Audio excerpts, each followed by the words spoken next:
Andy Butler talking to me on Thursday ahead of this game. He's made 4 changes, as so has David Artell, ahead of our kick-offs for the Mariners and the Iron in the Premier League. 1:12:30 game this afternoon, and it's at St James's Park, and a big game as well to kick off the Premier League weekend as Newcastle United face Chelsea. But our focus is on Grimsby Town and Scunthorpe United, with kick-off in 5 minutes. Are you feeling Christmassy yet?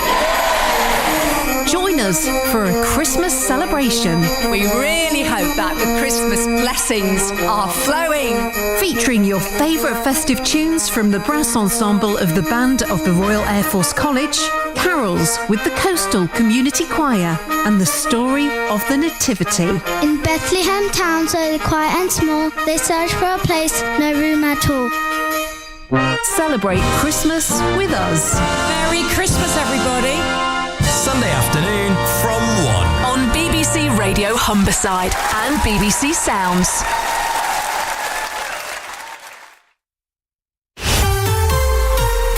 Every game live. BBC Radio Humberside Sport. It's actually starting to get misty and foggy around the pitch. The low mist is starting to sort of wistfully and sort of smoking like across the playing surface here at the MKM Stadium, but that isn't a problem because the game kicks off at 3 o'clock. So our focus is solely on the Mariners and the Tigers. We've got commentary of Scunthorpe United at Woking. That's on digital and on BBC Sounds, and as for FM and Freeview channel 713 on your telly. Grimsby Town at Bromley with Matt Dean and Martin Gritton. Whoever you support, make your commentary choice now. Good afternoon and welcome to the Kingfield Stadium. You join us at the perfect time as both sets of players emerge onto the sun-drenched field here in Surrey in what is looking a tasty game to start the festive period in the National League. Woking have had a real resurgence since going on a 6-game winless run at the start of the season. They're 11 matches unbeaten in all competitions, which has seen them climb up to 9th in the table. And that is thanks to a very impressive win on their last league outing, winning by 3-1 away at Carlisle United. At the moment they're 3 places and 9 points behind Scunthorpe United in 6th, who are starting to get back on track following a wobble in October and November. They've won their last 3 in all competitions following a 5-0 victory at home to Peterborough Sports. Let's run you through the 2 lineups, starting with the visitors. 4 changes for Scunthorpe United following that 5-0 victory over Peterborough Sports in the FA Trophy 3rd round. The big guns are back. Danny Whitehall, Joe Rowley, Tyrell Sellers-Fleming and Tyler Denton all start. Declan Howe, Carlton Ubazonu, Kean Scales and Ross Barrows, the quartet, dropping to the bench. Rory Mahardy's the goalkeeper. It's a back 4 of Joe Starbuck, Andrew Boyce the captain, Brandon Horton and Tyler Denton. In central midfield, Zane Westbrook is joined by the returning Joe Rowley and Ollie Ewing, and then Callum Roberts could either play in that 10 role or as part of a front 3 alongside Danny Whitehall and Tyrell Sellers-Fleming. The Iron bench in full: Declan Howe, Lewis Jones, Carlton Ubazonu, Max Brogan, Kean Scales, Joey Dawson and Ross Barrows. Woking making 8 changes to the starting lineup, which beat AFC Totton by 2-0 in the FA Trophy. It's only Chinakoli, Tunji Akinola and Caleb Richards who retain their places in the starting 11, as Neil Ardley reverts back to the side which won at Carlisle United in their last league outing. Willie Askalainen is the goalkeeper. The 3 centre-halves are Timmy Odesina, Chinakoli and Tunji Akinola. The wing-backs, Aaron Drew on the right-hand side, Caleb Richards on the left. In central midfield, it's the captain, Harry Beautyman, alongside Timmy Akinola and Jamie Andrews, with Ollie Sanderson and Josh Kelly up front. The Woking bench: Matt Ward, Josh Asude, Craig Ross, Tariq Hines, Jack Turner, Ashley Boatswain and Jake Forster-Caskey. Your referee this afternoon is Aaron Bannister, officiated the second half of extra time in last season's National League playoff final at Wembley Stadium after Elliot Bell suffered cramp. His assistants Connor Farrell and Dean Treleaven, and the 4th official is Tommy Breen. Woking, the hosts, will be attacking from left to right in this first half towards that towering Leslie Gosden stand, and the white and red half and half shirts, black shorts with red trim and black socks. Scunthorpe United shooting from right to left towards the Kingfield Road end as we are underway. Claret shirts with blue sleeves, claret shorts and claret socks. Let's introduce your expert summariser for this one, the former Iron striker, Steve Torpey. Steve, what are you reckoning for this game? Yeah, it's a tasty one, isn't it? I think Scunthorpe were near enough full strength now. Maybe arguably Alfie Beeston would come in somewhere within that midfield three, but it's a real exciting game and quite a lot at stake. With Woking sitting in 9th place, Scunthorpe in 6th place.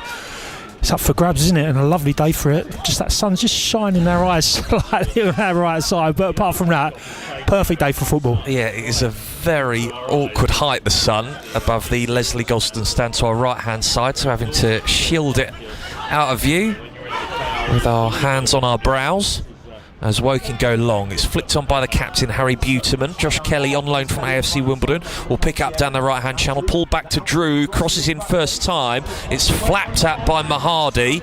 Second phase of play here for Woking. Caleb Richards skips past Joe Starbuck, takes the ball towards the byline, has it nicked off of him though by the recovering Iron right back, but it's a throw to Woking early doors. Yeah, wasn't a great start from Mahadi there, kind of round about chest height, and he could have just caught that, but he decided to punch. He didn't get good contact on it. Luckily it fell around about the edge of the box and defended the second phase of it, but yeah, not a confidence booster from that one from Hardy. They're going to go long from the throw from the right hand side, level with the Scunthorpe United penalty area. Here comes Jamie Andrews, hurls that in, and that is well claimed by Roy Mahadi on this occasion, who's falling backwards as he catches that ball in mid-air, and then he hits it out on the volley quickly, finding Tyrell Sellers-Fleming, who juggles it initially past Aaron Drew, but the defender wins out in that particular duel. Tyler Denton boots the ball away at left back. It's picked up on the halfway line by Woking and Timmy Odesina. He hooks it forward on the half volley. It's headed inside by Brandon Horton, cleared away. The ball not really coming down at the moment.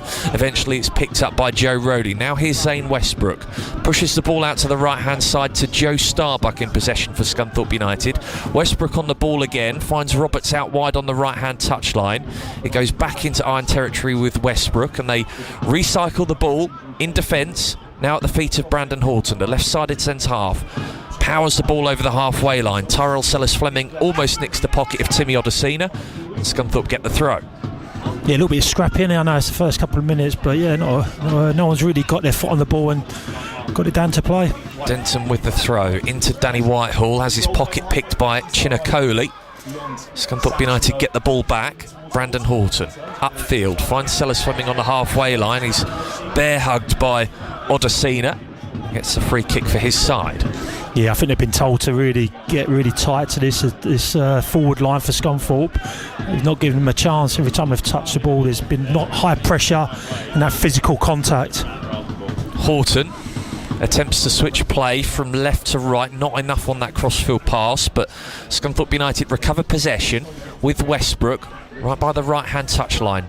Roberts back to Starbuck. Now here's Joe Rowley.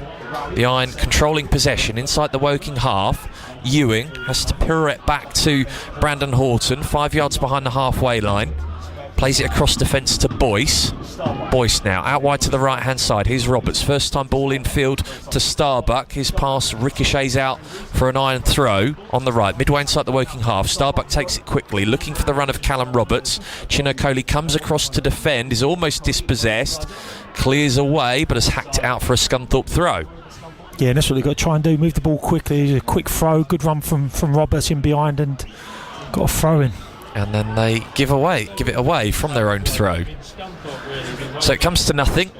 Woking ball, and they will just slow it down here over on the far side with Caleb Richards, who Andy Butler admitted earlier in the season, all the way back in August, he was interested in signing in the summer following his departure from Kidderminster Harriers, but ended up joining Woking. Hooked over the top by Zane Westbrook. The Woking defence allow the ball to bounce. Tyrell Sellers-Fleming backs into Odesina but can't win the header.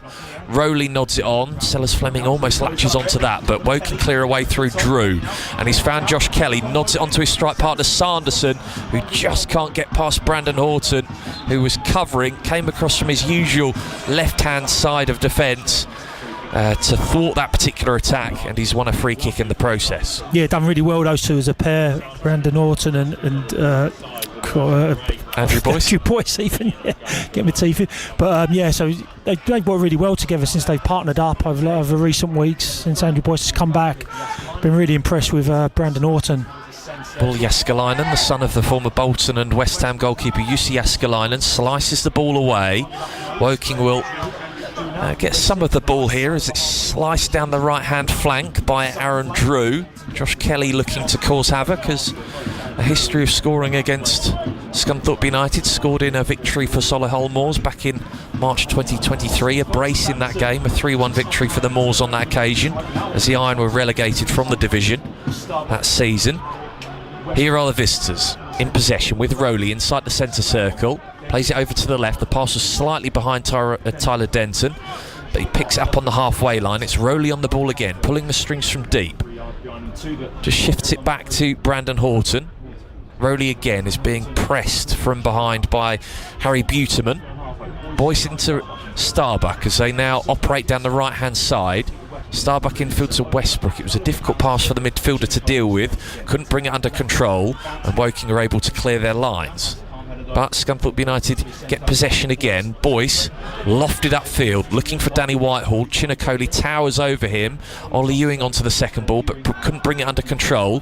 Scunthorpe United come again. Denton hacks into the box from deep. Whitehall with a header back to Ewing, picks it up inside the D, but again his touch lets him down. The loose ball falls to Callum Roberts. Now here's Ollie Ewing again, right hand side of the penalty area. His cross is turned behind and it's a Scunthorpe United corner. Yeah, good play from Ty Denton. Nice diagonal ball just inside the box. Danny Whitehall got first contact on it and then they got around the ball, but they do dropping off from a kind of 3 into a 5 when they're out of possession, Woking.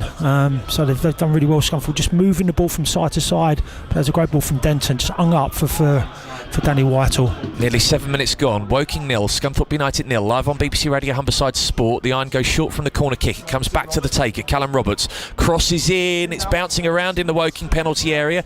Andrew Boyce will retrieve it. Tries to play it back to Joe Starbuck rather.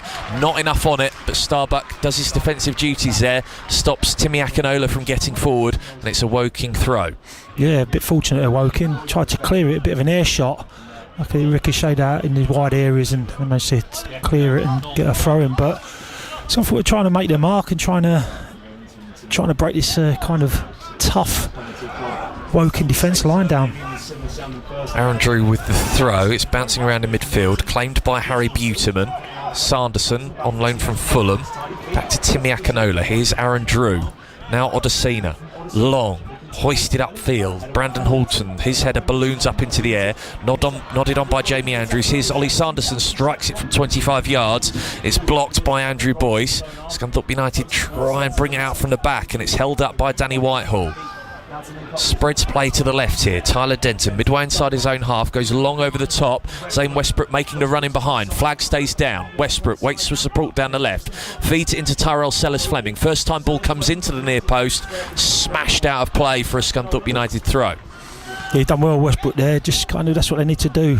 Ollie Ewing and Westbrook go beyond it as well, and that was a perfect run from Westbrook. Denton crosses in again from the throw. Whitehall hits on the half volley, maybe had time to bring that down. His shot's wayward. Woking goal kick. Yeah, it was awkward when it was slightly behind him. He's tried to wrap his left foot around it, contact with the laces, but didn't get that great contact, and it's gone 3 or 4 yards wide and never really troubled the goalkeeper. Will Jääskeläinen is ready to take the goal kick. He's got Chinakoli to his right hand side if he wants to play short, the ex-Millwall youngster, but Jääskeläinen goes long from the goal kick. Who's got the final touch on that?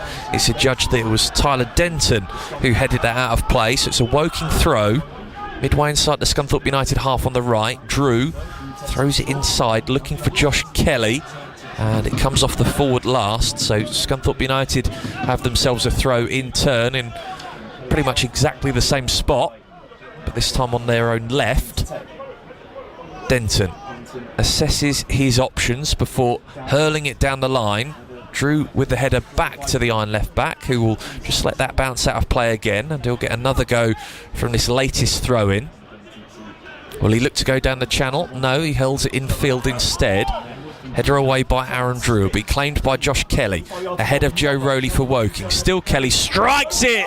Brilliant effort and it comes off the crossbar and goes out for a goal kick. What a goal that would have been. Josh Kelly just inches away. Yeah, it's probably about 35 yards, just received it. I think Andrew Boyce could have got a little bit tighter, turned and then took a touch, smashed it with his laces, and it was moving, rotating the ball, and just clipped the top of the crossbar and went out for a goal kick. But yeah, don't need to give him any kind of opportunities to get his shot away. Great contact, just a little bit unfortunate for him. Scunthorpe United playing out from their own goal kick. It goes back to Mahadi in fluorescent yellow, and he finds touch with his clearance. 10.5 minutes played here at the Kingfield Stadium in Surrey. Woking 0, Scunthorpe United 0 in this early kick-off in the National League. Of course, Woking also home to the headquarters of the McLaren Formula 1 team. Aaron Drew flicked forward to Harry Buterman. Woking on the attack here down the right hand side. Drew again looks up, tries to deliver the cross. Brandon Horton jumps to block it, and it's a Woking throw. Not going to go long here from it. Jamie Andrews has stayed in centre midfield. Drew attempts a 1-2 with Harry Buterman, doesn't come off, and Scunthorpe United regain the ball. Ewing back to Rowley, sees the run of Tyrell Sellers-Fleming down the left but can't find him. It's intercepted by Odesina, and now Woking come forward themselves. It's not the best of passes forward though by Ollie Sanderson. Scunthorpe United get it back, and it's at the feet of Andrew Boyce inside his own D. Plays it to his right hand side to Joe Starbuck, back to Boyce, who slows play down here, waves his right arm towards his chest, asking for options to come short. Now it goes to his centre-back partner Brandon Horton. That takes a heavy touch to bring the ball out from the back. Almost sandwiched by two Woking players going to press, but he beats the press. Starbuck into Westbrook, tries to wriggle away from his man in midfield. Tunji Akinola, who'd come out of defence, and he wins the ball back for Woking. Jaskalainen long up to Sanderson, who chests it down on the halfway line. Too much zip on that pass to his right hand side to Aaron Drew. It's a Scunthorpe throw right in front of us. We're here in the director's stand at the Kingfield Stadium. Family stand to our left hand side, Mona's corner to our right. Westbrook looks up, feeds into Ollie Ewing just inside the penalty area, gets it onto his left foot, and his effort straight at Will Jaskalainen. Yeah, really unlucky. Great ball from Zane Westbrook there, and a good run from Ollie Ewing. That's what they need to do, break in between the midfield and forward line. Just didn't get the power on his shot. Opened up from his left foot, tried to curl it, but didn't get the power or the contact. But good signs. That's where they're going to probably get a little bit of joy this afternoon with Zane Westbrook and Ollie Ewing finding gaps in between the midfield three and their back five line, and really unfortunate there for Ollie Ewing. Well, Woking have another long throw opportunity here from the left with Jamie Andrews, a former Grimsby Town midfielder. Scored his first professional goal for Town while on loan for the Mariners from West Bromwich Albion. Leans back before rifling it into the box. Danny Whitehall back there defending, nods it away. Caleb Richards with the header back inside. Westbrook will clear. Tyrell Sellers-Fleming can't latch onto the clearance. It comes back to Timmy Odesina. Launches that forward again. Joe Starbuck with the header. Woking head it back out wide to Andrews. Looks to funnel that in field, but it comes back to Tyrell Sellers-Fleming, and Westbrook will clip the ball away, and that's an intelligent little clip forward which Tyler Denton can run onto down the left. Crosses in from deep with Aaron Drew closing in. It's not the best of deliveries under pressure. Odesina able to deal with it, and Woking play rather cutely out from the back here with Drew. Dinked over the top, down the right-hand flank. Buterman will go and chase it down. Boyce has made a bit of a meal of it, and then he's hacked down Ollie Sanderson in the process. And that'll be a moment that Andrew Boyce wants to forget as he gives away a free kick in a dangerous position for Woking. Yeah, I don't know about the first one. The second one was definitely a foul. The ball just run in front of him. He just taken the Woking striker out of the game, and they're in a great position just on the kind of edge of the box and on the wide side of it, on the right hand side. Great crossing opportunity, and you know, these are the things that teams work on and try and get just that little bit smarter than the opposition. But great area to deliver this ball now for Woking. Yeah, indeed, and they have sent at least two of their three centre halves forward in the form of Chinakoli and Tunji Akinola. Harry Buterman will take the free kick, a National League winner with Sutton United back in 2021. One-man wall inside the iron box for the visitors of Tyrell Sellers-Fleming, as Buterman from just outside the box whips it in, header away from the edge of the 6-yard box by Tyler Denton, and Tyrell Sellers-Fleming will thump that away on the half volley. Brought down by Callum Roberts, but he loses the ball, and Woking have it back with Jamie Andrews. Takes a tumble due to a foul from Zane Westbrook, and Woking have themselves another free kick in front of the travelling iron supporters opposite us in the Chris Lane Terrace. Yeah, just try not to get frustrated. Cam Roberts hasn't really had too much of the ball. You know, normally he's dominating and getting a lot of touches and 1v1 situations, but not actually got the ball. And when he has got the ball, it's always been pressure. The same with Sellers-Fleming. You know, that's their game plan. Those creative players, can they nullify the threats from Scunthorpe? Caleb Richards strikes the free kick left-footed towards the iron penalty area. Andrew Boyce got a head on it, but it falls to Woking, and Aaron Drew on the right-hand touchline, one-on-one with Tyrell Sellers-Fleming. His cross is blocked. It ricochets back to Timmy Akinola, plays it into the path of Drew again. He'll deliver first time in towards the near post, and it is headed high and wide by the player steaming in there. Looks like Harry Buterman out for a goal kick to Scunthorpe United. Yeah, and again, if that had gone in, it would have been a fantastic header. He was probably about 5 or 6 yards advanced of that near post when he's got contact. So it's kind of fine, deft touch, and he got too much contact on it, and it went 3 or 4 yards past the near post. But yeah, it's starting to open up a little bit. Woking probably got the better of the chances. We'd wanted to hit the crossbar and that half chance, I would say, there. But it's quite an even game and quite a good tempo. Both teams working really hard. Mahadi's goal kick travels into the centre circle where it meets the forehead of Caleb Richards, and here is the Woking left wing back, tries to play a pass down the line to Buterman, but Scunthorpe United cut that out. Roberts hits it forward looking for Danny Whitehall. It eventually will arrive to Ollie Ewing, who arrests the ball off of Tunji Akinola. The iron on the attack here. Westbrook, first time ball in from the right, and Whitehall heads home, returns to the starting lineup, and he's immediately back on the score sheet. Is the iron number 9. Danny Whitehall nods it into the top left-hand corner from Zane Westbrook's pinpoint delivery, first time from the right-hand side. And the visitors ahead here in the 18th minute. Scunthorpe United 1-0 up away at Woking. Yeah, what a fantastic goal down that right-hand side. Nice from defending to attack. I was in a perfect viewing point from Danny Whitehall. Great move, and all he done was just pull out. Everyone got sucked into the middle and the near post of the goal. Just pulled out, probably about 10 yards out. But header, fantastic, going across the goal, virtually in that kind of top corner area of the goal. And yeah, what a start for him to come back, and just what Scunthorpe needed.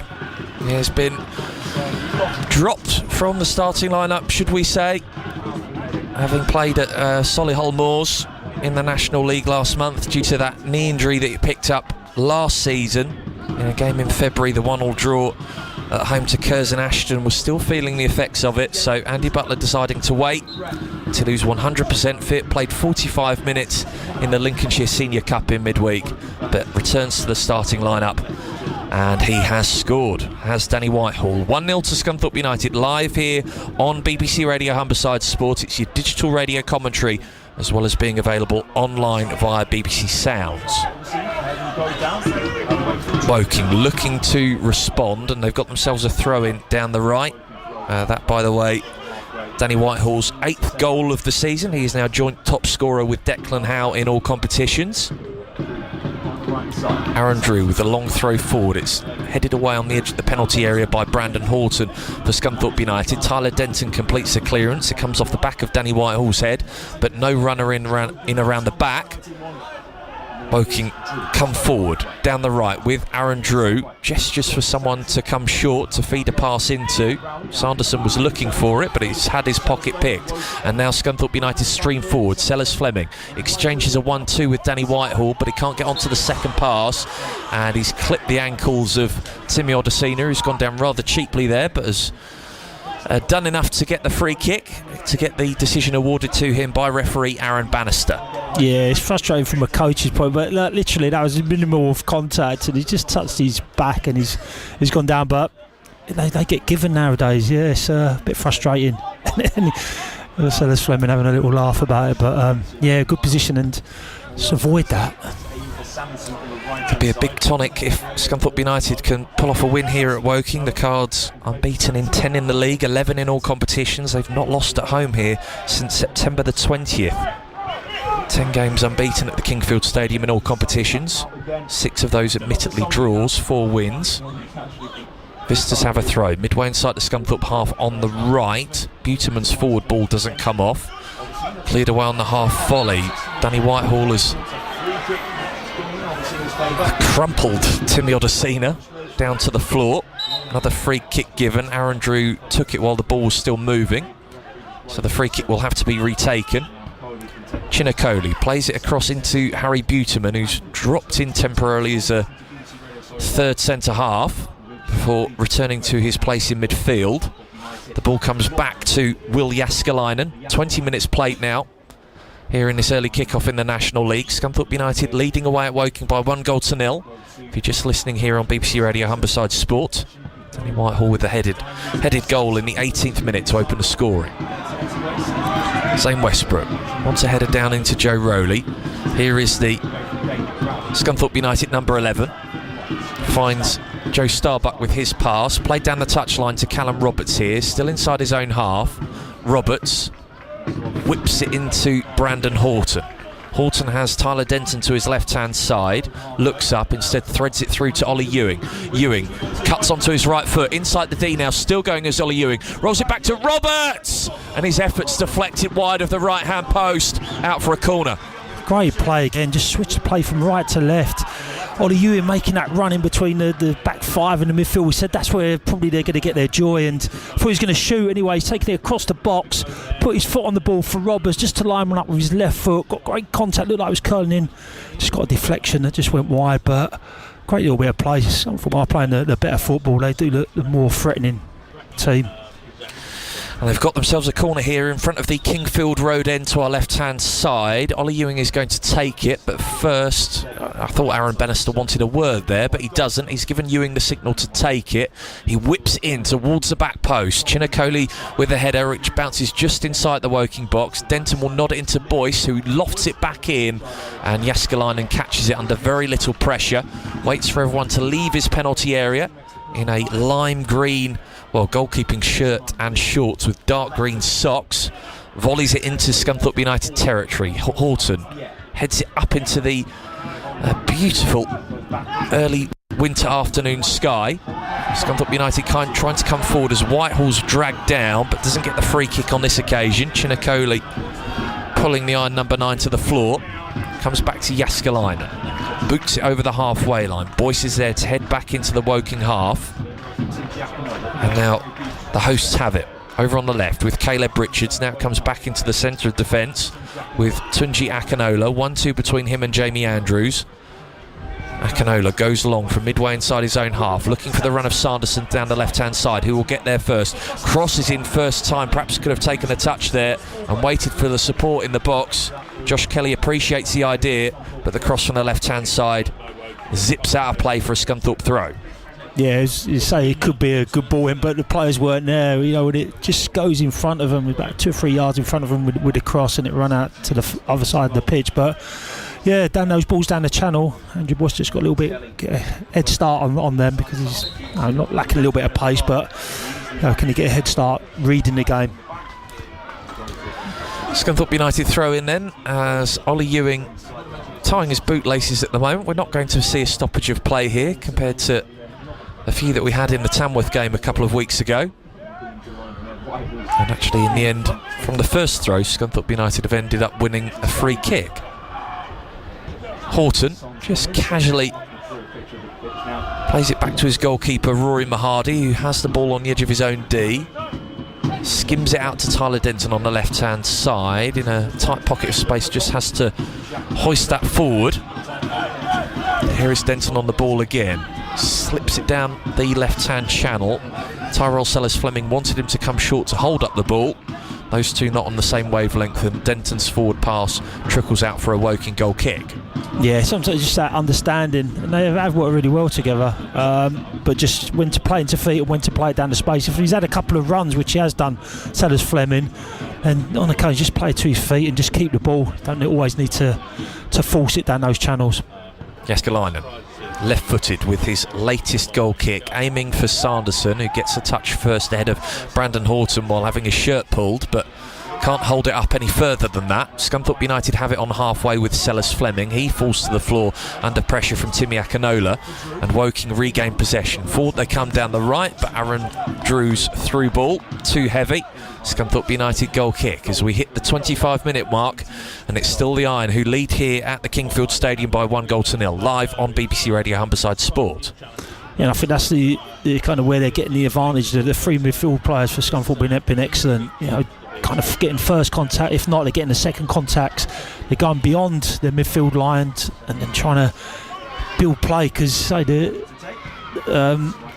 with Fleming, Sellers Fleming, and Callum Roberts on the opposite side, they've not really got joy at the moment there. So they're working down the centre of the pitch, which has been proven beneficial, and that's where the chances have come from. Horton powers a header into the Woking half. Danny Whitehall can't hold it up, so it'll come back to the Cards shot stopper Will Jääskeläinen. Another left-footed long ball forward. Boyce will watch it come down. He wins the header despite Sanderson steaming onto it. Drew is tripped in midfield by Ollie Ewing. Free kick taken quickly. Timmy Akinola almost loses it to Tyrell Sellers Fleming. Here's Jamie Andrews, shifts it wide to the right here with Aaron Drew. That's a wayward pass which Tyler Denton will clear away first time. Danny Whitehall is suffocated inside the centre circle, not literally, metaphorically, by Chinakoli. No free kick again. He's getting no change out of the referee thus far as the Scunthorpe United striker. And the ball's at the feet of Timmy Akinola. Now it's Odesina in defence.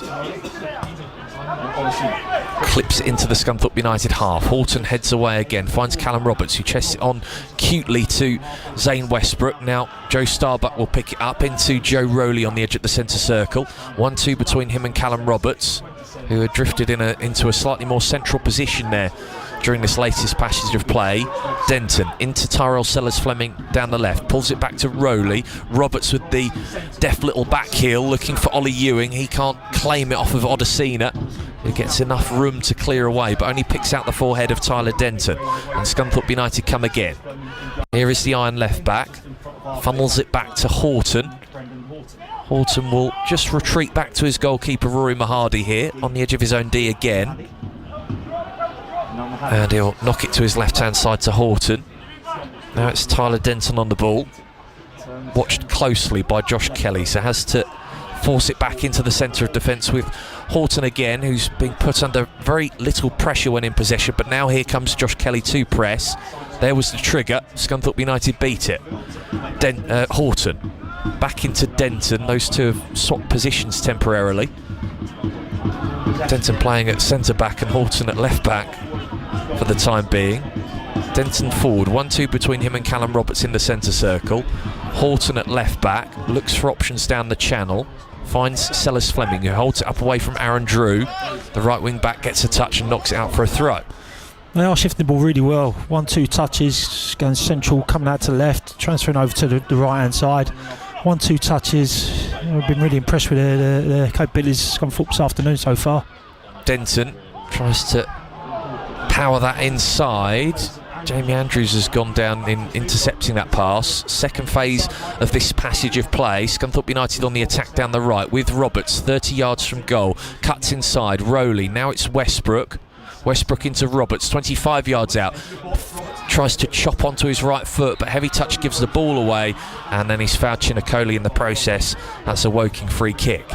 And it's a very similar situation where Ollie Ewing has had a bit of joy, and Westbrook as well, just in between that back five. They literally drop off into a back line five.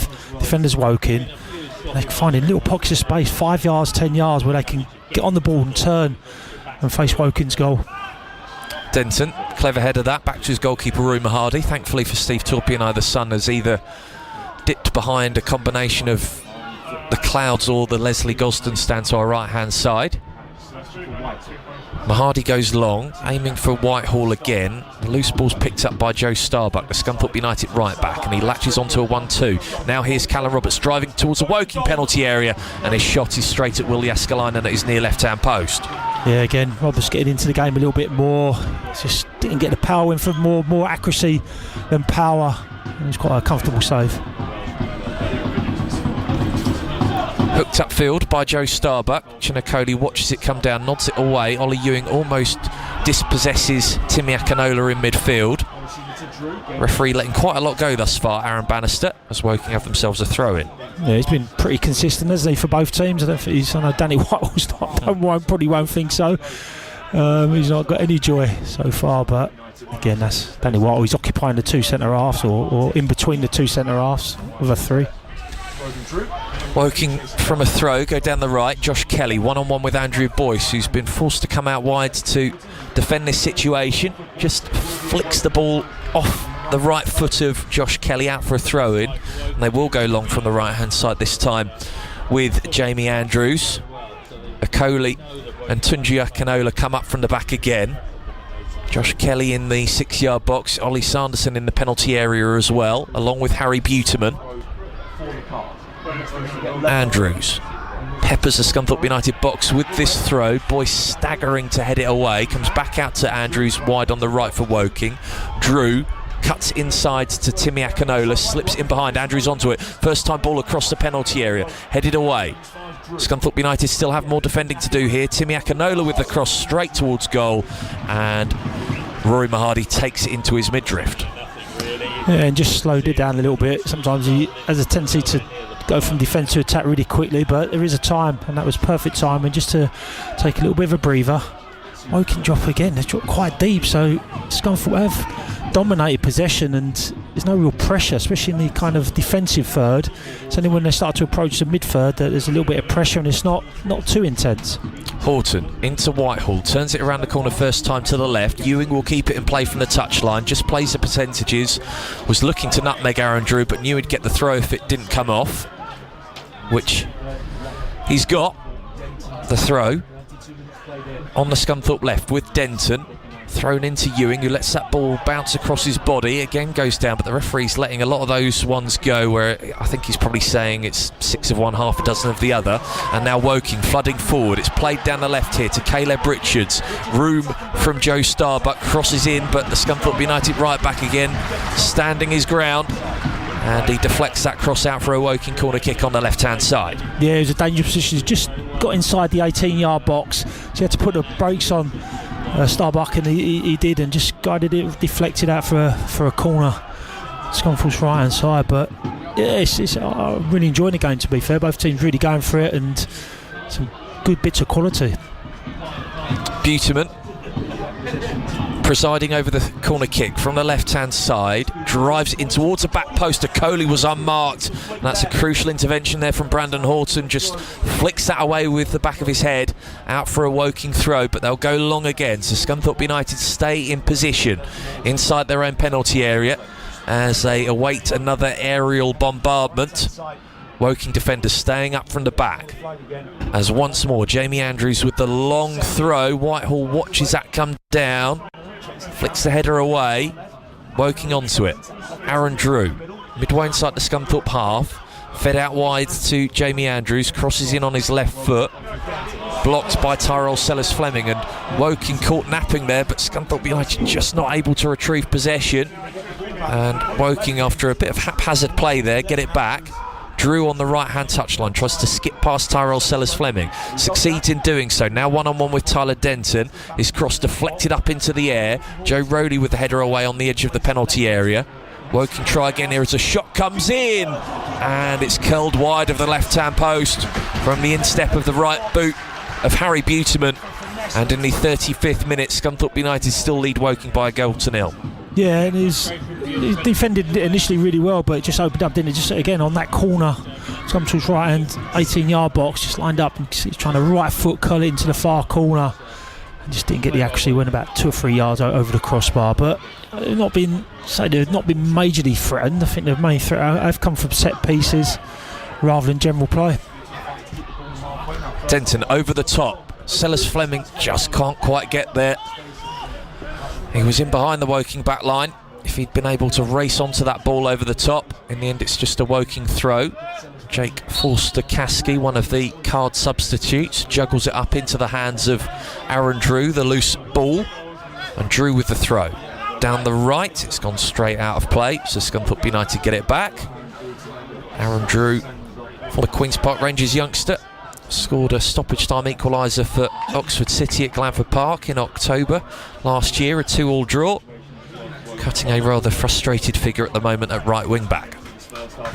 Scunthorpe throw then, about a couple of yards behind the halfway line on the left. Denton forward, looking for Whitehall. Header up into the air from Timmy Akinola. Whitehall nods it on, it's allowed to bounce before Jamie Andrews clears on the half volley for Woking. Josh Kelly funnels it over to left wing back Caleb Richards, and his pass will run back through to Jaskalainen to slam into Scunthorpe territory. Again, another important header from Brandon Horton, as Ollie Sanderson had got goal side there, and Horton heads it back to his goalkeeper Roy Mahadi. Real calm and collective, wasn't it? That just didn't panic and just knew what he had to do, got good contact on it, and just relieved a little bit of pressure. 10 minutes of normal time to go at the end of this first half. You're listening to BBC Radio Humberside Sport, one of two 12:30 kickoffs we're bringing you today, and the other one in League 2, Grimsby Town trailing away at Bromley by 1-0. That one is on 95.9 FM and Freeview Channel 713. Here on digital radio, online via BBC Sound. Scunthorpe United lead 1-0 away at Woking in the National League through Danny Whitehall's 18th minute header on his return to the starting lineup. Woking bring the ball out from the back with Timmy Odesina. Now into Aaron Drew, back to Odesina, 10 yards behind the halfway line, tries to play through the thirds to Buteman, finds his captain. Drew inside to Timmy Akinola. Akinola brings the ball into the centre circle before knocking it back into the heart of defence with Chinakoli. On the edge of the centre circle now, the Woking central defender. He just slows play down to a halt here before playing a 1-2 with Timmy Akinola. Now here's Jamie Andrews to collect a forward pass, knocks it into Odesina. Drew out real wide on the right hand side, he's robbed of the ball by Tyler Denton. Comes back to Odesina again, who is being hustled and harried by Ollie Ewing, who dispossesses the defender and gets the free kick for his troubles. Yeah, real good ratting there, wasn't it, from Ollie Ewing. Just didn't give up the ghost. I don't know who he's moaning at, maybe he's thinking about a yellow card, but yeah, done really well Ewing there. You know, he does in and out of possession. He's energy, abundance of energy. Horton to take the free kick then for Scunthorpe United. Our view of the ball at the moment obstructed by the home dugout, but Horton will strike it from left to right. Will it come to Joe Starbuck? It will, over on the far side. Pulls it back to Roberts on the edge of the 18-yard box. Drifts in the cross. It's ricocheting around in there. Chinakoli's header coming off the shin of Timmy Odesina and quite fortuitously bouncing into the path of Will Jaskalainen, who will claim, before volleying it out with a sidewinder of a forward ball. Andrew Boyce with the header, picked up on the edge of the centre circle by Woking midfielder Timmy Akinola, and it will run back through to Will Jaskalainen. Akoli on the edge of the Woking box into Odesina, forward down the right hand touchline to Aaron Drew, who keeps that pass in play.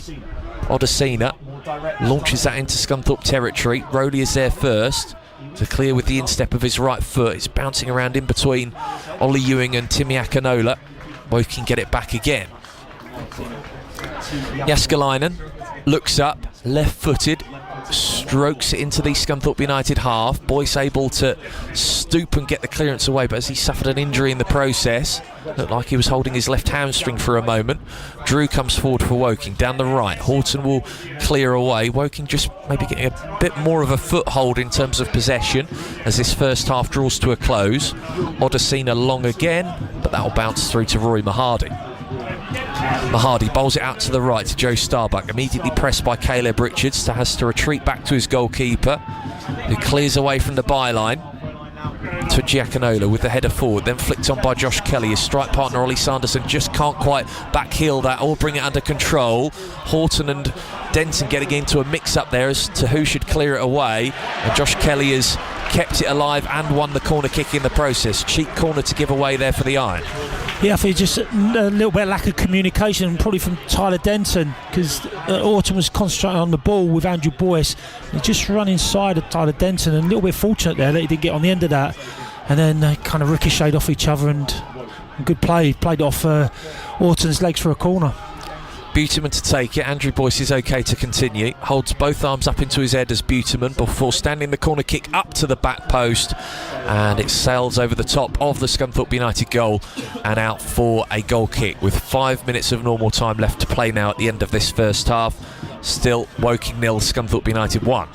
Yes, it's gone really quick, I think, this first half. That's 40 minutes. A lot of good play, and both teams really going for it. A lot of stake, as we said before the game. But just edging it, I think, just that little bit of quality in that mid to attacking third has shown probably the difference between the two teams. Mahadi's goal kick then sends it into Woking territory, right-footed. It comes straight back towards the Iron penalty area. Boyce slices away a clearance on the outside of his weaker left foot, and it will go out for a Woking throw midway inside the visitors' half. On the right with Aaron Drew, has the ball glued to the palm of his right hand, looks to go down the line and does, aiming for Ollie Sanderson, who flicks it into the penalty area. Buterman brings it under control just inside the 18-yard box. Sanderson into Andrews, now here's Timmy Akinola. Akinola back out wide to the right with Aaron Drew, one-on-one with Tyrell Sellers-Fleming, bursts past the forward, crosses in from the byline, across the face of goal it goes, and it's headed behind by Joe Starbuck, out for a corner. Yeah, good play down this right-hand side. It's a great cross. Mahadi was in no man's land. He was really covering in that near post. So Starbuck done fantastically well, just get that contact and flick out for a corner. But yeah, good opening there from Woking. Woking slowly but surely growing as they go in search of an equaliser here at the Kingfield Stadium. The corner kick is going to come in this time from the left. It's whipped in right-footed towards the near post, and it's headed wide of goal by Timmy Odesina. Yeah, another let-off. Great ball in just around the near post from Woking. Did get first contact, but just got too much on it, and it drifted, I think, just over the far post. But yeah, just a bit of sustained pressure really from Woking last 5 minutes. Kind of half chance. I wouldn't say they're great chances, but on another day they could have easily conceded, Scunthorpe. But it shows that resilience, doesn't it? I think they're all doing a job for each other. So if someone's out of position, there's always that cover and balance within that back four. Mahadi's goal kick bounces past both Danny Whitehall and Tyrell Sellers-Fleming. Jeskalainen on his right foot this time boots it into the Scunthorpe United half. Brandon Horton wins his header. It's bouncing around in midfield. It will be claimed by Tyrell Sellers-Fleming. Has at least 4 Woking players around him, but he's sidestepped at least 2 of them. Runs to the left-hand touchline, and he's picked the pocket of Odesina. Now it's Whitehall. Back to Tyrell Sellers-Fleming. Just can't win it inside the Woking box as he goes down. Timmy Odesina got it back, but Starbuck's shot comes in, and it's wide of the right-hand post. Whitehall was lurking as well, looking to get a final touch on the line. Woking survived there as they gave it away cheaply just outside of their own box, and Starbuck striking it from 25 yards. His shot sips wide of the right-hand post. Yeah, he's unlucky. Sellers-Fleming, he just kind of, his leg got tangled. Don't think it was a penalty. I think both players are going for it fairly, but yeah, just fell to Starbuck on the edge of the box, right-footed, and just kind of screwed it. Didn't get the drive. It was a bit of a indecisive strike of the ball. He didn't smash it, or he didn't try and place it, and he was always drifting with his right foot 3 or 4 yards away from the far post. But good play. It just shows you go from attack to defence defence to attack within a space of 2 or 3 seconds. Joe Starbuck still waiting for his first goal for Scunthorpe United, having joined earlier this year. Woking throw behind the halfway line on the right hand side as we're very close to entering the final minute of normal time. Drew finds Kelly, who nods it on. Buterman is competing for it and challenging for it. Ball falls to Joe Rowley, who will put that into touch. So Woking gain some yardage here down the right hand side. Their latest throw midway inside the Scunthorpe United half. Drew again in front of the visitors' dugout. Goes short into Timmy Akinola and gets it back. He's pressed by Ollie Ewing though, breathing down his neck. So has to go back to goalkeeper Jeskalainen. Left-footed ball up the middle of the park. Boyce will head it up to halfway. Flag is up over on the far side, and the ref has finally spotted it. Danny Whitehall offside. Woking free kick inside the centre circle in their own half. Is brought out from the back by Odesina into Aaron Drew on the right hand touchline. Looks to cross in from deep, but checks away from Tyrell Sellers-Fleming. Timmy Akinola back to Odesina, the right sided centre half. Akinola on the ball again. Down the line to Aaron Drew, one-on-one with Sellers-Fleming once more, cuts inside, finds Josh Kelly, edge at the penalty area, but he runs straight into Joe Rowley, and Scunthorpe United will bring it away. A minimum of 1 minute of additional time at the end of this first half. Whitehall has gone down, clutching his right knee. Play continues. Roberts loops over the top. Sellers-Fleming will watch it come down. It bounces 2 or 3 times in front of him. Sellers-Fleming pinned to the left-hand touchline by Timmy Akinola, and he's dispossessed comfortably in the end. Odesina will boot it away rather aimlessly, and the loose ball will be picked up by Joe Starbuck for Scunthorpe United. Bursts over the halfway line before checking back to Joe Rowley, put in a bit of an awkward spot there by that pass, but he gets the free kick, pulled down by Harry Buterman. Yeah, good play, wasn't it? Joe Rowley just swiveled and faced his own goal, but just tried to chop it onto the outside of his right foot and got brought down, but good play. So I'm really impressed with the 3 midfield players, really kind of dominating and comfortable on the ball. Mahadi clips it diagonally towards the left-hand side. It's way over the top of Tyrell Sellers-Fleming's head, and that's the last action of this first half at the Kingfield Stadium in the National League. It's Scunthorpe United who lead Woking by 1-0 in the early kick-off in the division. Danny Whitehall returning to the starting lineup, heading home in the 18th minute from a first-time cross from the right-hand side from Zane Westbrook to take his tally for the season to 8 goals. Woking had gone close about 8 minutes before that. Josh Kelly hitting the crossbar from distance, but at the moment it's the Iron number 9's goal which separates the two sides. Woking 0, Scunthorpe United 1. Steve Torpey. Yeah, been a really good game. It's both teams having a real go at it. Both teams creating chances, but Scunthorpe just dominating that midfield area for me, and they've got that little bit of quality in that attacking third.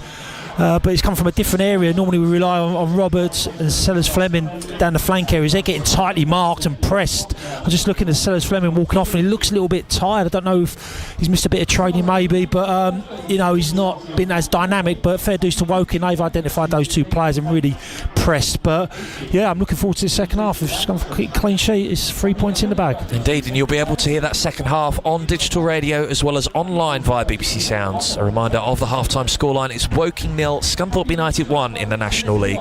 Let's reunite our frequencies here on BBC Radio Humberside Sport and take you to Hayes Lane.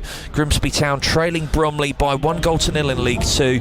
Your commentary team there, the former Town striker Martin Gritton is alongside Matt D.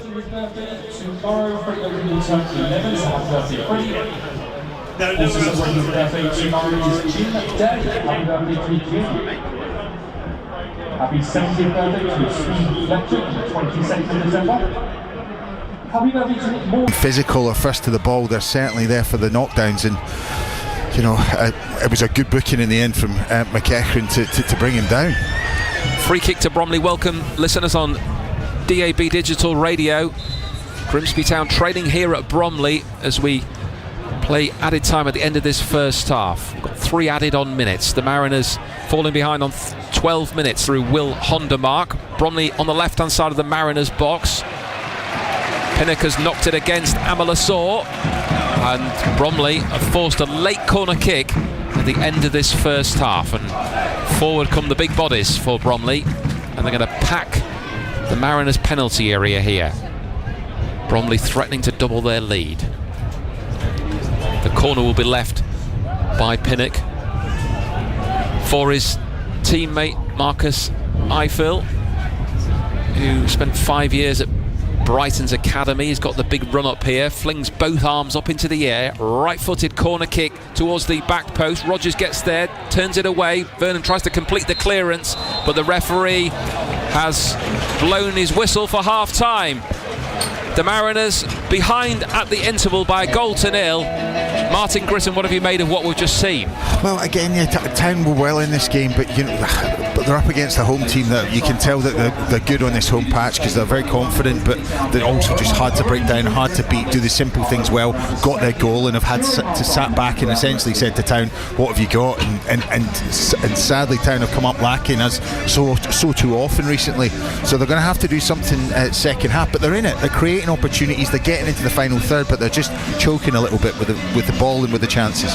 In the other early kick-off in League 2, it's Notts County 0, Walsall 0, but here in your FM and Freeview game, Bromley lead Grimsby Town by 1-0.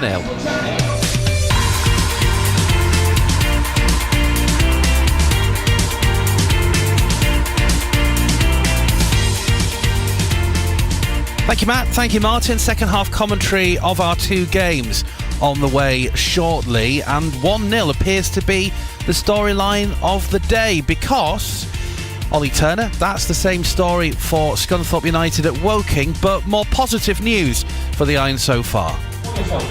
Yeah, indeed, it's Scunthorpe United who lead by that scoreline away here at Woking in the National League. The only goal of the game coming in the 18th minute through the man who has returned from injury and has been immediately restored to the starting lineup. Danny Whitehall heading home his 8th goal of the season from a first-time ball from the right-hand side from Zane Westbrook. Woking had gone close 8 minutes earlier. Josh Kelly hitting the crossbar from distance, but Scunthorpe United good value for their lead here.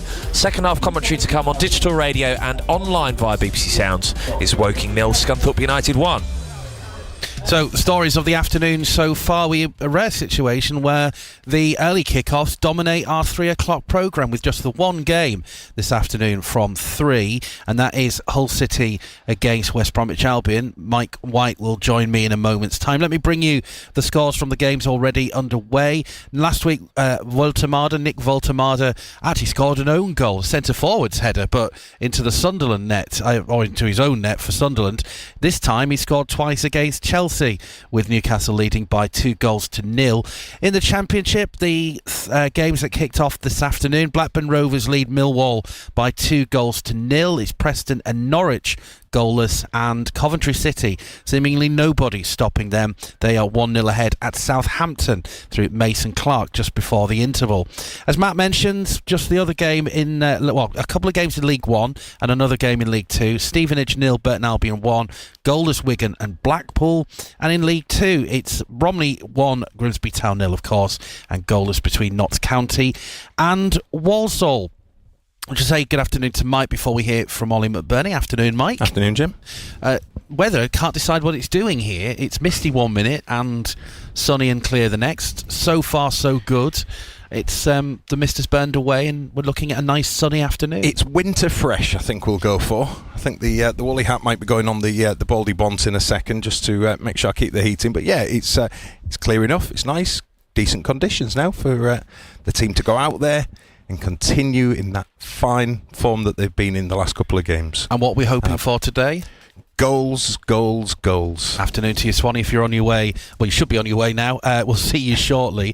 And talking of goals, one of the big questions for Hull City today is if Ollie McBurney will make his first start since returning from injury after getting 2 goals in 2 games from the bench.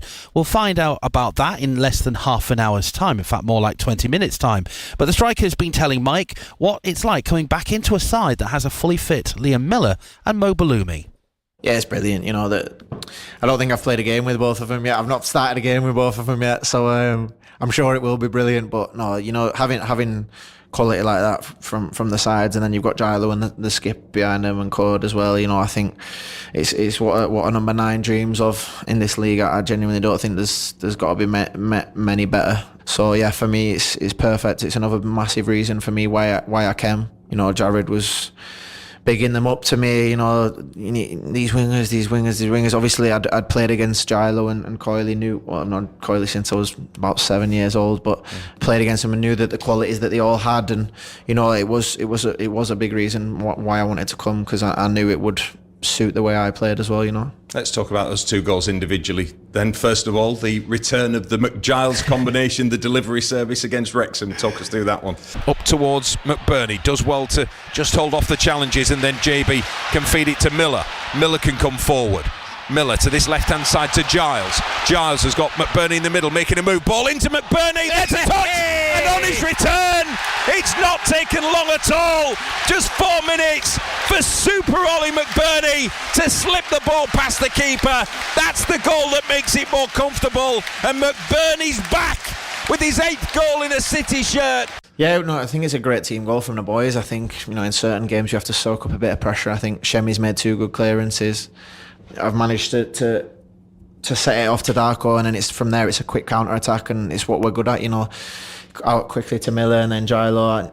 The thing is with Gilo, I know when he's going to put the ball in. So for me as a striker, being able to time my run off of that, I've never been the quickest. So having that little bit of movement where I can go one way and then go the other, because I know the timing of him crossing, it makes it so much easier for me. So yeah, he does what he does best. Put a great ball in for me right where it needs to be, and I've managed to just get a toe on it, and it was a nice way to welcome back. Yeah. And then Millwall out to Coyle. Coyle with a curl cross in towards McBurney! That will seal it! McBurney's back! 2 in 2 for him off the bench, and City will go home with 3 points tonight. Millwall 1, Hull City 3. Yeah, the other side, to be fair, when I scored it, Gilo came over to me and said, "What are you doing? You're only supposed to call from my side." So he wasn't happy with me, but no, the Skips put a great ball in again. Just drifted in between the two centre halves at a point probably where the game was getting a bit nervier than what we would have liked, and nervier than what the boys deserved. I thought the boys were excellent in the game. It would have been a travesty if they came away from the game with anything except for 3 points. So yeah, Skips put a great ball in and just managed to get me big out of it, and it's gone in. And what about Kyle's 2 goals? 3 in 2 games for him now. Talk to me about his return and him getting to that. Yeah, he's been brilliant. I think when I came out, when I was injured, Joff's taken up the responsibility almost, and then you need players to be chipping in with goals from all sorts, and KJ 3 goals in 2 games has been excellent. I think his movement for the second goal in particular was brilliant. Thought it was excellent all day long. He's gave 2 big strong centre halves a real tough day at the office and picked up 2 goals, and as a number 9 he really doesn't get much better as a day. So he's a great kid. He's honest as they come. Works so hard every day in training, in games, always willing to learn, always wants to learn, and he deserves everything, all the success he gets. Because he spoke a lot about working with you, talking to you. He said he'd had a chat with you on Friday before the Millwall game as well. How much are you helping him? Listen, he's giving me way too much credit there than what it was all him. I think we did have a chat on Friday. He came up to me and asked me a few different things about a few different games, and that's what's so likeable about him. It's a hard position for him to be in when in the summer I'm coming in. It's it's never kind of an easy dynamic to have someone to come in your position, but ever since I've come in, he's just been so honest and so willing to work and so willing to learn about everything.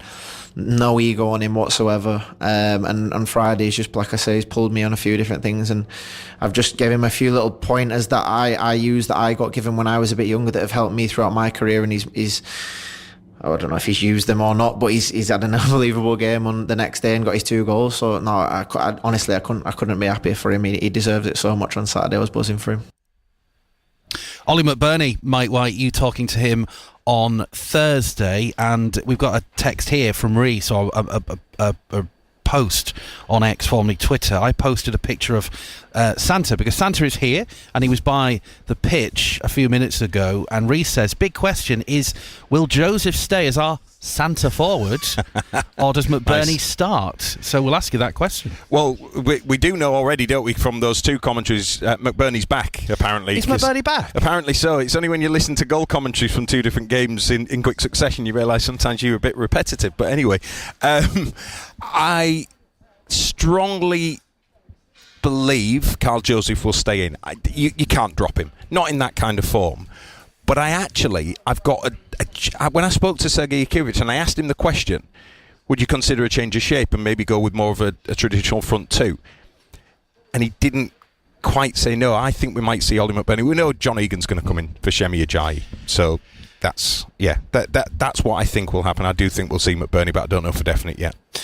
If you're looking for commentary of Scunthorpe United, second half, the Iron currently lead at Woking by Danny Whitehall's goal. It's 1-0 to the Iron so far. For second half commentary of that game on digital radio and online via BBC Sounds, it's Ollie Turner and Steve Torpey.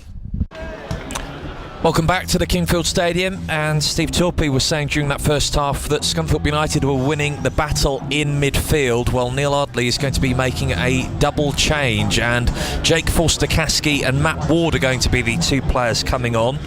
There's also going to be a substitution here for Scunthorpe United as well. Ross Barrows set to come on for the Iron. Need confirmation of who's coming off first. So Ross Barrows is coming on for Andrew Boyce. I did say that he picked up that what looked like an injury to his left hamstring during the first half. And Ross Barrows will slot in as a right-sided centre half. For Woking, they've brought off Timmy Akinola. And the other player coming off will be Timmy Odesina. So one midfielder and one centre-back coming off. We'll see how they line up in a moment. But set to get back underway here. Callum Roberts will wear the captain's armband as a result for the second half. Scunthorpe United, the visitors, shooting from left to right in this second period towards the rather commanding Leslie Gosden stand at one end of the pitch, in the claret shirts with blue sleeves, claret shorts and claret socks with blue trim. Woking shooting from right to left towards the Kingfield Road end in the red and white half and half shirts, black shorts with red trim and black socks. Back underway then. Scunthorpe United lining up with Rory Mahadi in goal, a back four of Starbuck, Barrows, Horton and Denton. In midfield it's Westbrook, Rowley and Ewing, Roberts, Whitehall and Sellers Fleming the front three. The bench, Howe, Jones, Ubazonu, Brogan, Scales and Dawson. And we'll work out how Woking are lining up in a moment as Scunthorpe United on the attack here. Loose ball forced to Sellers Fleming. Roberts at the first time shot from inside the D. Straight at Jaskalainen again. Steve Torpey. Yeah, I think be disappointed if Andrew Boyce has done his hamstring. He's out for a prolonged period of time. They're really struggling in that central defensive position. But it is what it is, and they've got to get on with it. But yeah, good start straight away within 30 seconds. Roberts has pulled the trigger from about 22 yards. And their intent is there again, but the good thing is Woking are not a big team. Their forwards are relatively small in terms of comparison to the old traditional number 9, so pretty good that Ross Barrows can slip in there and do a job for at least 45 minutes. Looks like Woking have gone to a 4-4-2, so Willie Jaskalainen as goalkeeper. The back four, Drew Akoli, Akinola, Tunji Akinola and Caleb Richards. The midfield four, Ward, Andrews, Forster-Caskey and Buteman from right to left, and then Kelly and Sanderson up front as the aforementioned Kelly has fouled Ross Barrows right on the Scunthorpe United byline, and that's a free kick to the visitors. The Woking bench, by the way, the remaining substitutes: Asude, Ross the goalkeeper, Hines, Turner, Boatswain. He's got some. He could put Starbuck in that central defensive role and Burrows on the right hand side, but he's decided to that little bit of pace. Maybe they're both quick, aren't they? So maybe more defensive minded Burrows and does well in the air. He does get out well for a fullback, Ross Burrows. Scunthorpe throw, Denton kills it forward. Akoli steams out from the back to head away. Buteman miscontrols and Scunthorpe United regain possession inside their own penalty area with Mahadi. Clips a ball into the visitors' half. Roberts backing into Caleb Richards there. And given what was let go in the first half, that's a surprising free kick to be awarded by referee Aaron Bannister. A reminder of his two assistants, Connor Farrell and Dean Treleaven. The fourth official is Tommy Breen. Free kick for Woking, left of centre, midway inside their own half. Jaskalainen sort of looks like he has his shoulders up, trying to prepare himself for the cold temperatures here in Surrey on this early Saturday, December afternoon. From the free kick, Woking play a bit of head tennis in midfield. Aaron Drew forced all the way back to his goalkeeper under pressure from Ollie Ewing. Good pressing from the Scunthorpe United central midfielder. Jaskalainen boots it away. Horton with the header over the halfway line. Comes back to him from Jamie Andrews. Woking on the attack here down the right hand side with Matt Ward. Flicks it out wide to Drew. First time cross. Doesn't beat Brandon Horton on the near side of the penalty area, and Sellers Fleming is fouled inside his own box. Scunthorpe United free kick. Yeah, definitely change their formation. Like you say, it does look like more of a 4-4-2 or 4-3-3 to kind of match up with Scunthorpe. But yeah, I think it needed changing from my perspective from Woking. They didn't really dominate that midfield area, and so it'd be interesting to see how Scunthorpe cope and adapt to this change of formation. Well, I'm surprised, Steve. You said they were losing the midfield battle, so they take one central midfielder out. It struck me as being counterintuitive, but I'm not a manager. Yeah, but I think because they were getting in between the lines, and I think it was mainly the 5 really as well. The back 5 was just dropping off, or the 3 was dropping off into a 5. And they found little pockets of space. I think they're probably more compact and bring the 2 wide of the 4 midfield players a bit more narrow as well when they're out of possession. So you could say they've got an extra man in midfield if they narrow off. Jake Forster-Caskey then, one of the 2 players coming on, suffered 3 ACL injuries in his career. Came back from the first against Scunthorpe United while at Charlton Athletic in 2019. Ross Barrows balloons a header up into the air. It's picked up by Ollie Ewing inside the centre circle. He tries to ride the challenge of Jamie Andrews but can't keep his footing. He's got the free kick though, and he's just having a word with the referee about that as he puts his vanishing spray down inside the centre circle where this free kick will be taken from.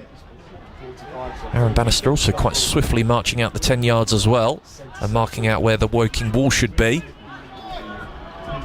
So free kick for the Iron in the Woking half. Tyler Denton will take it. Ross Barrows has gone up from centre back. Woking holding a defensive line, a very spread and stretched defensive line in front of their own penalty area, not looking compact as Scunthorpe United's players have drifted over to the left as Callum Roberts curls it in from the forward free kick, first time. Woking equal to it. The Iron will try again here with 5 minutes gone at the start of the second half. They still lead by 1-0 at Woking.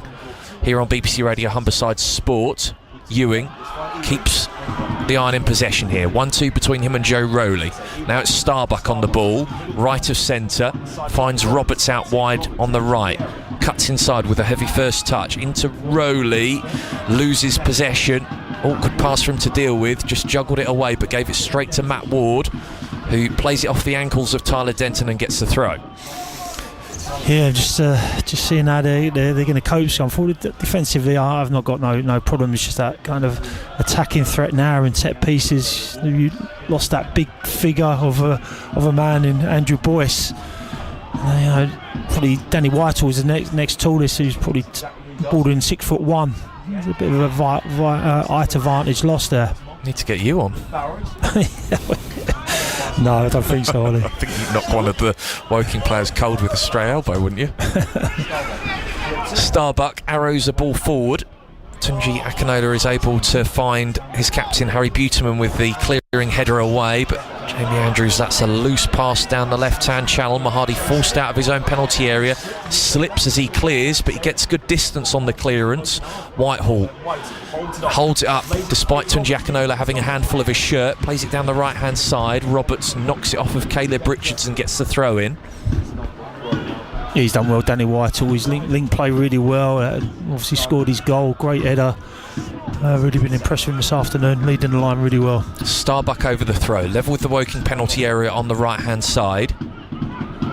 For Scunthorpe United, hurls it towards the edge of the 18-yard box, looking for Danny Whitehall. The ball bounced out of the Cards penalty area, but the host not able to clear their lines. Callum Roberts goes down under pressure from Caleb Richards. Then Danny Whitehall has floored Jake Forster-Caskey, who wants to try and take the free kick. Whitehall stands in his way, and Aaron Bannister will just look to calm things down here. Wants to have a word with the Woking midfielder first and calls Whitehall over as well. Doesn't want the presence of stand-in Scunthorpe United skipper Callum Roberts. And it will just be a talking to for the pair. Yes, Danny Wiles, to be fair, it's good play, just killing the tempo of the game, just getting that little bit of a breather. Be interested to see how long Andy Butler decides to play. Danny White will just come back from a couple of weeks off. I'd say around about an hour, and then it probably maybe look to change, but you never know, you may want to keep him on for the full 90. Horton heads the ball across his penalty area. Ollie Ewing will flick it further away, but it comes back to Woking here with Matt Ward. Tries to wriggle free past 2 or 3 Scunthorpe United players, but now the iron counter. Whitehall flicks into the path of Sellers Fleming, running onto it, driving into the penalty area. Still Sellers Fleming, rounds the goalkeeper, goes down in stages, and the referee is not interested, and he's actually given the free kick the other way, and surely, indeed he does, books Tyrell Sellers Fleming for simulation. Yeah, I think it was just his second touch. It was a good little bit of link-up play. He just touched it, bobbled, and just overrun the ball, and then it took it round him, and heavy touch. He was going to go off the pitch, and for me it looked like a bit of a dive, and probably rightly so a yellow card. But yeah, just that second touch, just a little bit too heavy, drew the keeper out, and again I think the referees managed the game really well this afternoon. So a free kick in the end for Woking. That counter-attack for Scunthorpe United coming to nothing beyond a yellow card for the Hull City loanee. From the free kick, it comes straight back to the iron. Starbuck with Buteman herring down on him, plays it back to Mahadi, who clears. Whitehall nods it back to Joe Rowley, brings that under control awkwardly in mid-air. Starbuck with the ball forward. Chinakoli clears away for Woking. Barrows with the header into the centre circle. Jamie Andrews will bring it down for the hosts. Lofts it over to the left-hand side to Caleb Richards. Inside Scunthorpe United territory, 1-2 between him and Forster Caskey. Now it goes back into the Woking half with Tunji Akinola. Long, over the top, Barrows ducks underneath it, and there's just enough on it for Rory Mahadi to claim ahead of Josh Kelly. Yeah, good awareness, knew his distances, where he was in relation pitchography. Just ducked it and just run off the turf into Mahadi's hands. Akinola didn't have as much time as he thought there from Mahadi's forward ball, with Sellers Fleming making a run over his shoulder, and it's an awkward clearance away. Out for a Scunthorpe United throw-in.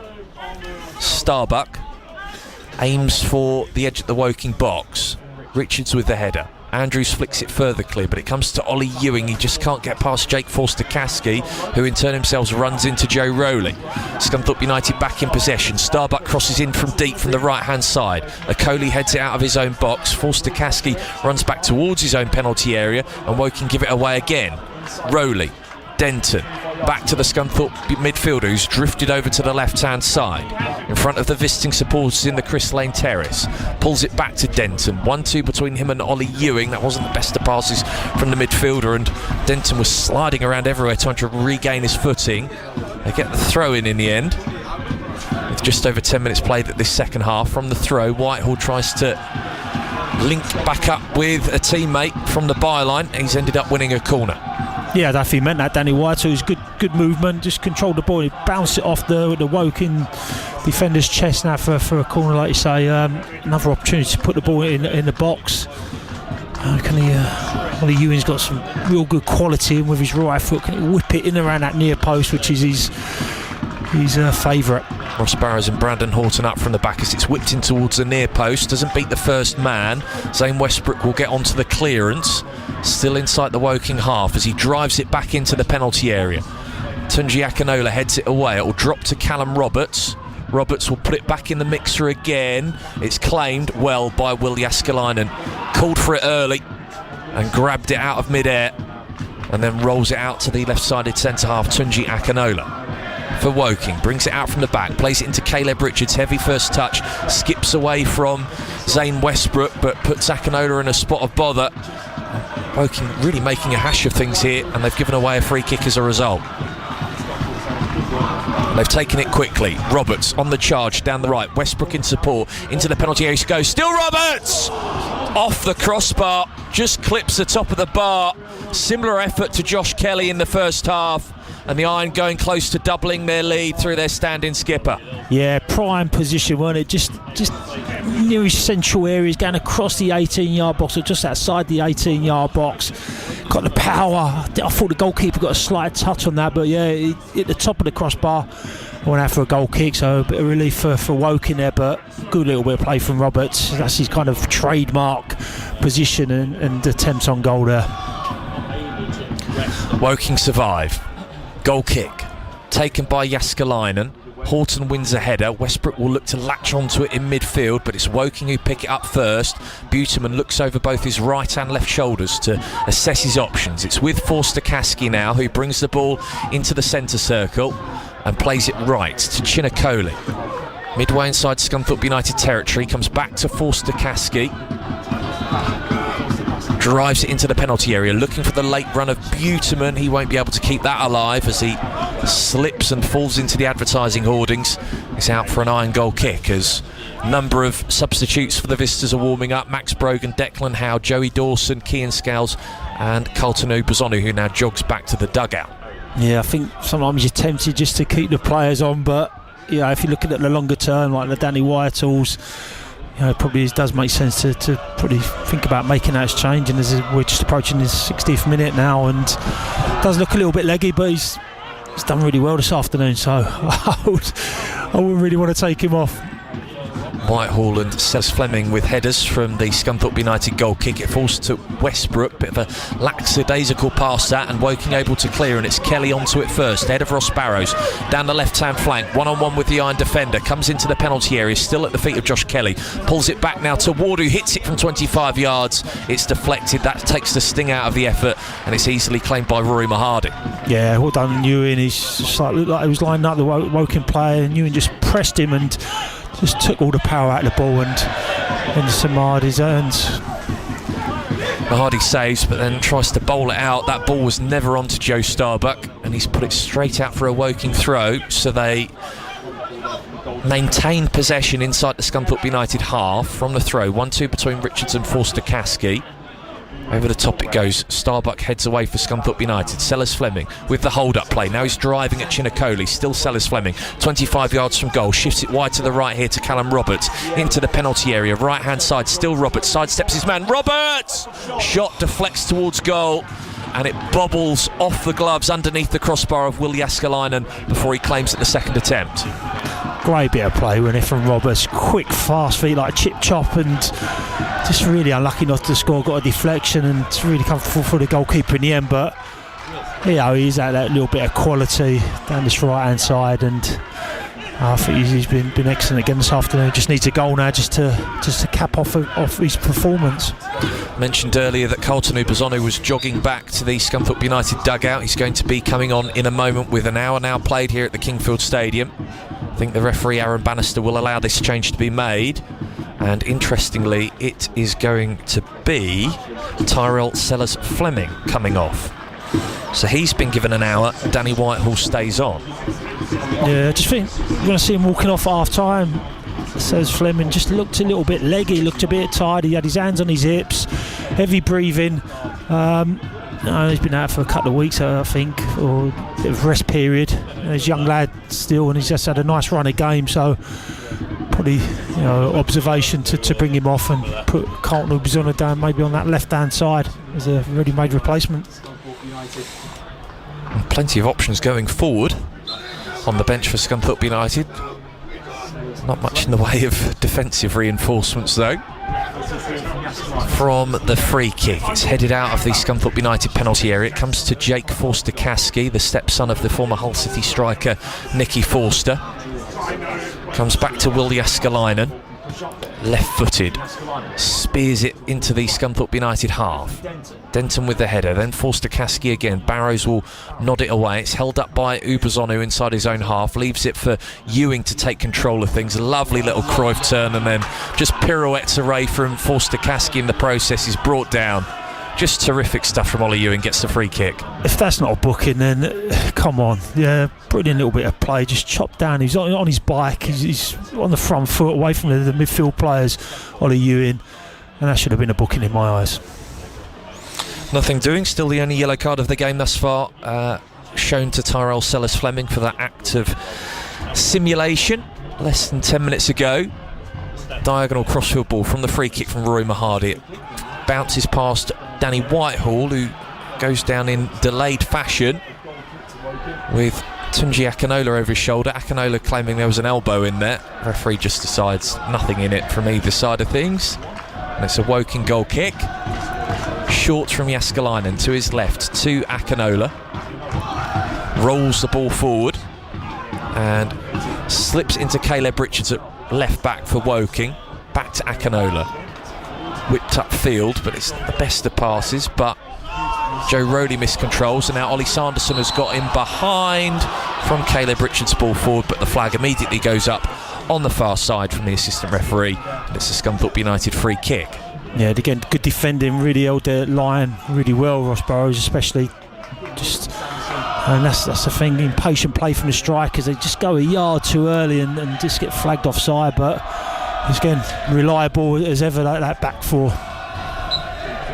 Mahadi shields the sun from his eyes before again going diagonal from right to left on this occasion with the free kick. The ball will bounce back towards the halfway line to Brandon Horton for Scunthorpe United. Here's Denton down the line with his pass on the left. Westbrook will get there first ahead of Chinakoli. Back to Ollie Ewing, 25 yards out. Westbrook on the ball again, looks up, delivers the cross, dinks into the penalty area.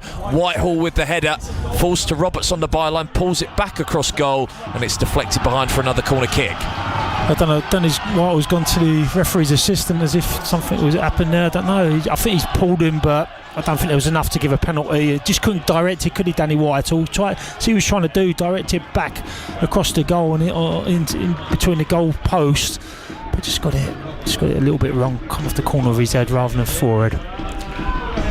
Ewing again to take the free kick from the left. A number of Scunthorpe United players lining up before dispersing. It goes short. 1-2 between Ewing and Rowley on the left-hand side. Ewing gets it onto his left foot, stands up the cross, deflected behind again. They'll get another bite of the cherry with this latest corner. Yeah, Woking have got everyone back behind the ball or defending in around the 18-yard box. Everyone's in the 6-yard box. Literally 20. Well, there's 3 players of Scunthorpe in and around the edge of the box, but the old Woking team are just in and around the 6-yard box. Woking not leaving anyone forward, interestingly, despite being a goal behind. It's whipped towards the back post on this occasion by Ollie Ewing. Too long with Barrows making the run round the back, and it is a Woking goal kick. 65 minutes played.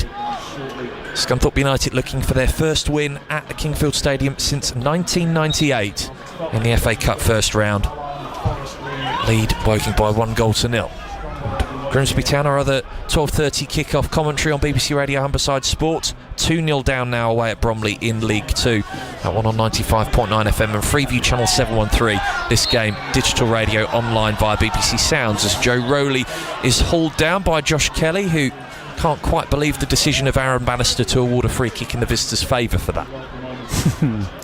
Oh, he's right in front of us, about 10 yards, 15 yards in front of us. It was a free kick for Joe Rowley, definitely.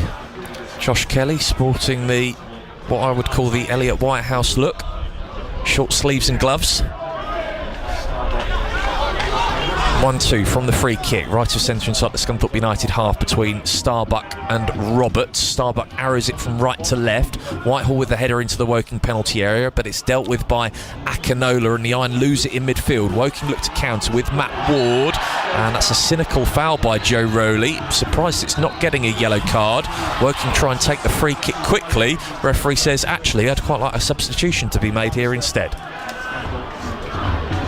I'd tell you who's coming on, but I can't actually see who it is at the moment. I think it's going to be Ashley Boatswain, the Montserrat international, on loan from Ipswich Town, coming on in the 67th minute, and Joshua Sude coming on as well.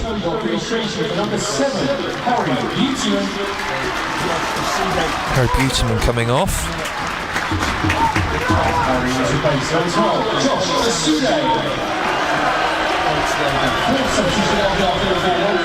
Sounds like a fan's favourite. Sude's coming on, got a great applause walking on the pitch. So we'll see. Yeah, they've got to try things, and they Woking now. They've not really threatened the Scunthorpe goal the second half, and so they're probably just trying to mix things up and change it, and trying to just get that opportunity, which Scunthorpe defended really well, especially with the changes within the team. Yeah, I think just looking to change things up top here. So Ollie Sanderson is the other player coming off. Ashley Boatswain on. Joshua Sude signed from #United, earning a professional deal in the process.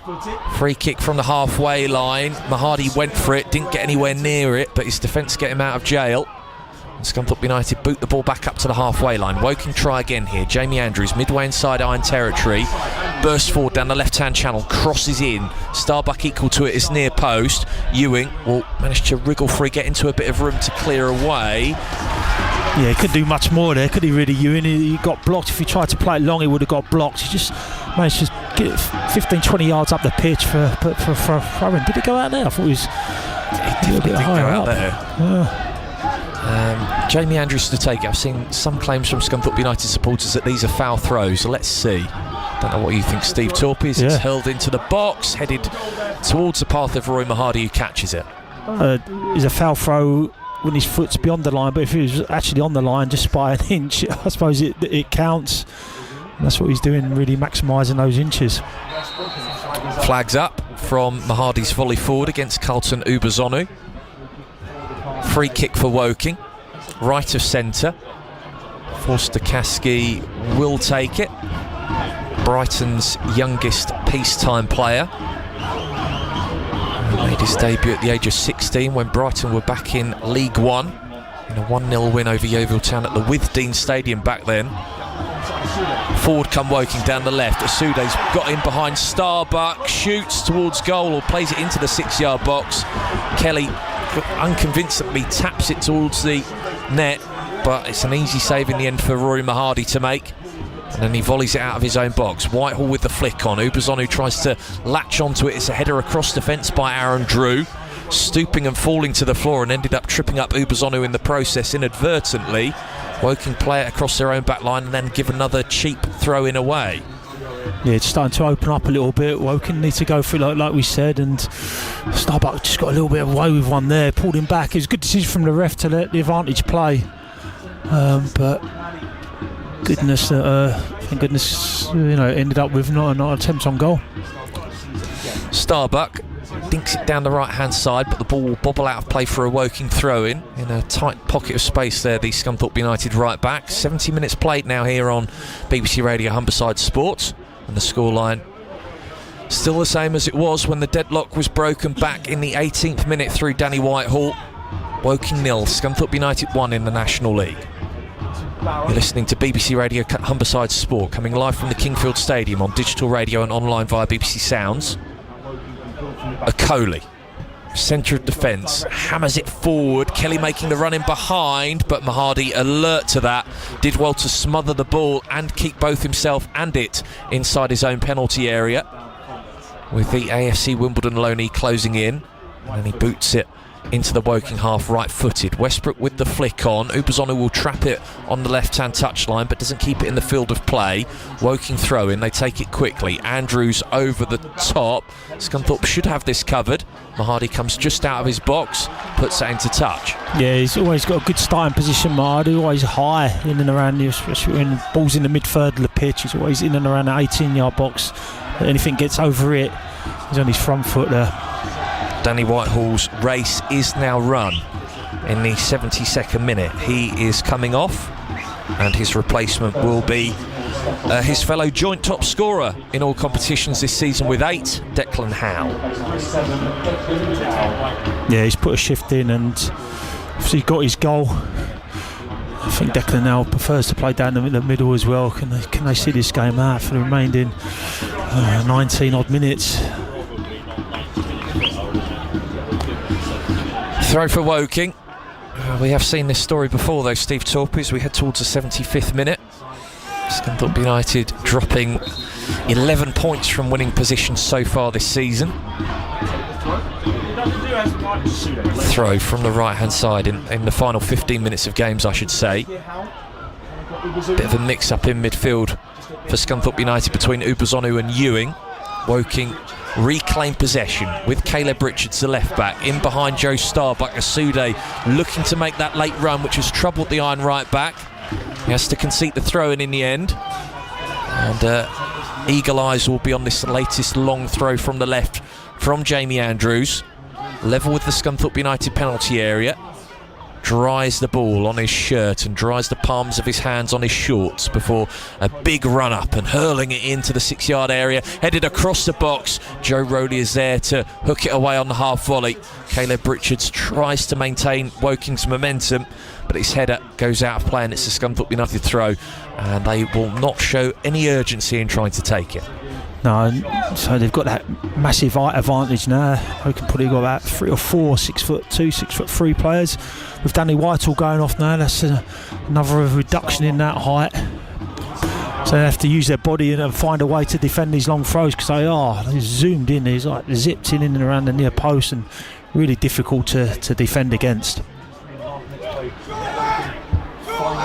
Woking throw on the left. Richards down the line it goes. Barrows towers above Boatswain to win his header. Roberts hits it forward on the half volley. Howe's got him behind it. Declan Howe doubles Scunthorpe United's lead, and it's Declan Howe off the bench to put the Iron 2-0 ahead here. Ball in behind, he races onto it, and he ends his goal scoring drought in the National League in the process. Hasn't scored in the league since the victory at home to Truro City back in September, but he's ended his long wait and he clatters his effort into the top left-hand corner, and Scunthorpe United 2-0 ahead here at Woking, heading into the final quarter of an hour. Well, I've just got to say, what a pass from Callum Roberts. It was absolutely perfect. That's a premiership class for me. Just put it into his pathway, and you just open it. Declan had the composure to finish off, and he did. He took it out of his feet and smashed it into the roof in there. Fantastic goal, but Roberts, goodness me, what a quality pass of the season for me so far. Roberts with the assist, Declan Howe with the goal, and he regains his place as the Irons' top goal scorer in all competitions now with 9. That's the weight of the pass. It was the technical aspect of it, just perfectly into Declan Howe's feet, and let's say he just finished it off with perfection. Slap bang on the 75-minute mark, we get back underway with Scunthorpe United leading away at Woking by 2-0. Woking's 10-match unbeaten league run set to come to an end. 11 in all competitions as the Iron look for a third. Howe bursting forward down the left-hand side, but his final touch too heavy, and Drew gets goal side, shepherds the ball out for a goal kick, which they take. Woking short into Tunji Akinola, forward down the left here to Caleb Richards. Richards still going, threaded forward down the left-hand side. Barrows will get their first head of Josh Kelly, marshals it out for a goal kick to the Iron. Yeah, he's done really well since coming on. Looks fresh, obviously, with his ACL. Really, this is just kind of his third game back, and a high-profile game to come back in and out of position as well. And he's really embraced that challenge, and so far defended excellently. Scunthorpe United then with a goal kick through Rory Mahadi. Steps up before clattering it right-footed into the Woking half, allowed to bounce twice, then 3 times. Chinakoli will get onto it, the Woking defender, sends it back to his goalkeeper Jaskalainen. Left-footed ball up towards the halfway line. Starbuck's header comes off the shoulder of Asude. Richards will nod it upfield, and then Starbuck just slams that ball back to Jaskalainen to try again for Woking. Rolls it out to Akinola, the left-sided centre-half for the Cards. Akinola into Richards. Down the line, his pass goes from left-back to Josh Kelly. Kelly just runs straight into Joe Rowley. The ball will deflect through to Ross Barrows, who slides to clear away from the byline. Hasn't got too much distance on the clearance, though. And Woking, again, will rifle this into the box from right by the left-hand corner flag with this long throw-in. Andrews tucks the ball underneath his shirt to dry it again in the corner between the family stand and the Kingfield Road end. Lobs that into the 6-yard area, headed across goal by Akoli, and Mahadi will claim with no one gambling at the back post. Volleys it out quickly, looking for the run of Ollie Ewing. It's a foot race between him and Matt Ward, and he's got there, Ollie Ewing. And I think he's got the throw in the end. No, he hasn't. Woking throw. Yeah, great side winder again for Mahadi. He's got that quality and kind of and that kind of freedom, but sometimes you just need to settle it down a little bit. But Scunthorpe look like they got loads of energy, and they're pushing on for this third one, not settling in for 2. Indeed. As Woking bring the ball out from the back.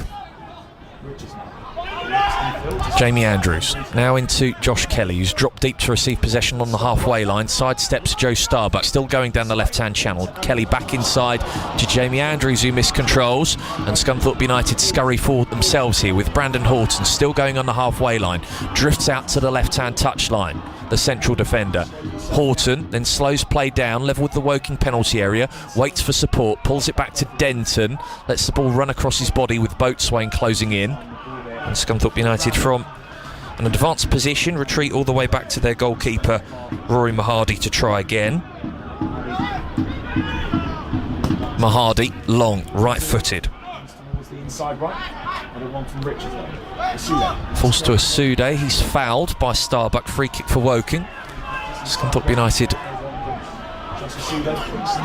looking for their first away win since that rather impressive victory away at York at the start of October.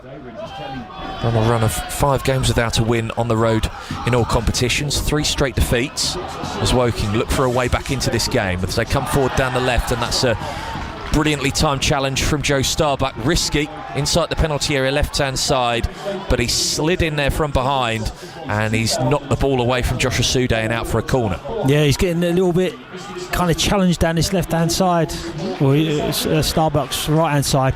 Asude really kind of put the burners on and getting at him 1v1 situations, but so far he's stood up to the mark. Forster Kaski's corner, how back there defending, powers a header out of his own box.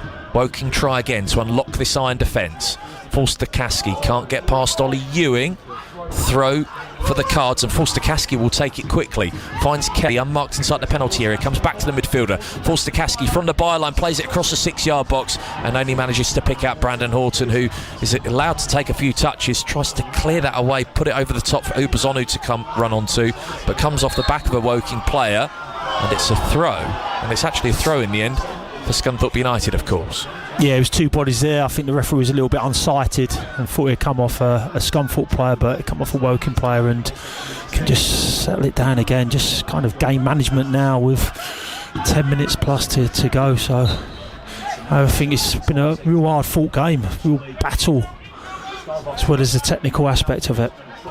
Into the final 10 minutes of this game. Woking 0, Scunthorpe United 2, if you're just listening to us on BBC Radio Humberside Sport. A goal in either half, the first from Danny Whitehall, the second off the bench from Declan Howe, as Carlton Ubazonu looks to latch onto a through ball in behind. Tunji Akinola did well to recover, clears from the floor, out for a throw to Scunthorpe United. Of course, you can have your say between 5 and 6 on BBC Radio Humberside Sport with James Hogarth. We've got a third big match commentary on the way. Hull City in action, that's on all frequencies, not available online due to rights restrictions. A 3 o'clock kickoff at the MKM Stadium. And of course, post-match reaction will be available on our dedicated BBC Sounds page, where you can get all the latest iron news and interviews. Search for Scunthorpe United on BBC Sounds and subscribe as well, so you're notified when a new episode is uploaded. Scunthorpe United win the ball in midfield. Rowley driving into the Woking penalty area, lays it off to Declan Howe, left-hand side. Howe dinks it towards the back post, looking for Ubazonu, headed away. It'll fall to Zane Westbrook, plays it back out wide, but the pass is too short. Woking will bring it away. Akinola only finds Ross Barrows with his forward pass. Scunthorpe United try again, looking for a third to wrap this one up. Howe out to Callum Roberts, into the penalty, here he goes, played across the 6-yard box, scuffed delivery. Richards able to clear away. Jerry Dawson is waiting to come on for the iron as Westbrook is fouled. Late sliding challenge coming in from Asude. Scunthorpe free kick. Dawson coming on in a moment. Wonder if it may be Callum Roberts coming off. Yeah, we'll say possibly now. Kean Scales coming on as well. I am spot on for a change. Dawson coming on for Callum Roberts. I think is Kean Scales in there as well, waiting to come on. Indeed, and Kean Scales will come off. Kean Scales will come on rather for Ollie Ewing. Coming off against 10, Callum Roberts, 17, Oliver Ewing. So those two getting more minutes into the legs. Yeah, been excellent, both of them. Probably my two men of the match, I would say, Ewan and Roberts. But they've always it's hard to try and pick out players, and everyone's been really on it, consistent, worked hard. That's all you can ask for. And that little bit of quality in the attacking third has been the difference for me. I think we may see a shift in that front three, perhaps. Declan Howe going back out wide and Joey Dawson playing through the middle for the final 7 minutes of normal time. He's got a free kick to go and attack now as he jogs into the Woking penalty area. Westbrook over it from the right with this dead ball delivery. Stands up the free kick towards the back post. Okoli first to head away.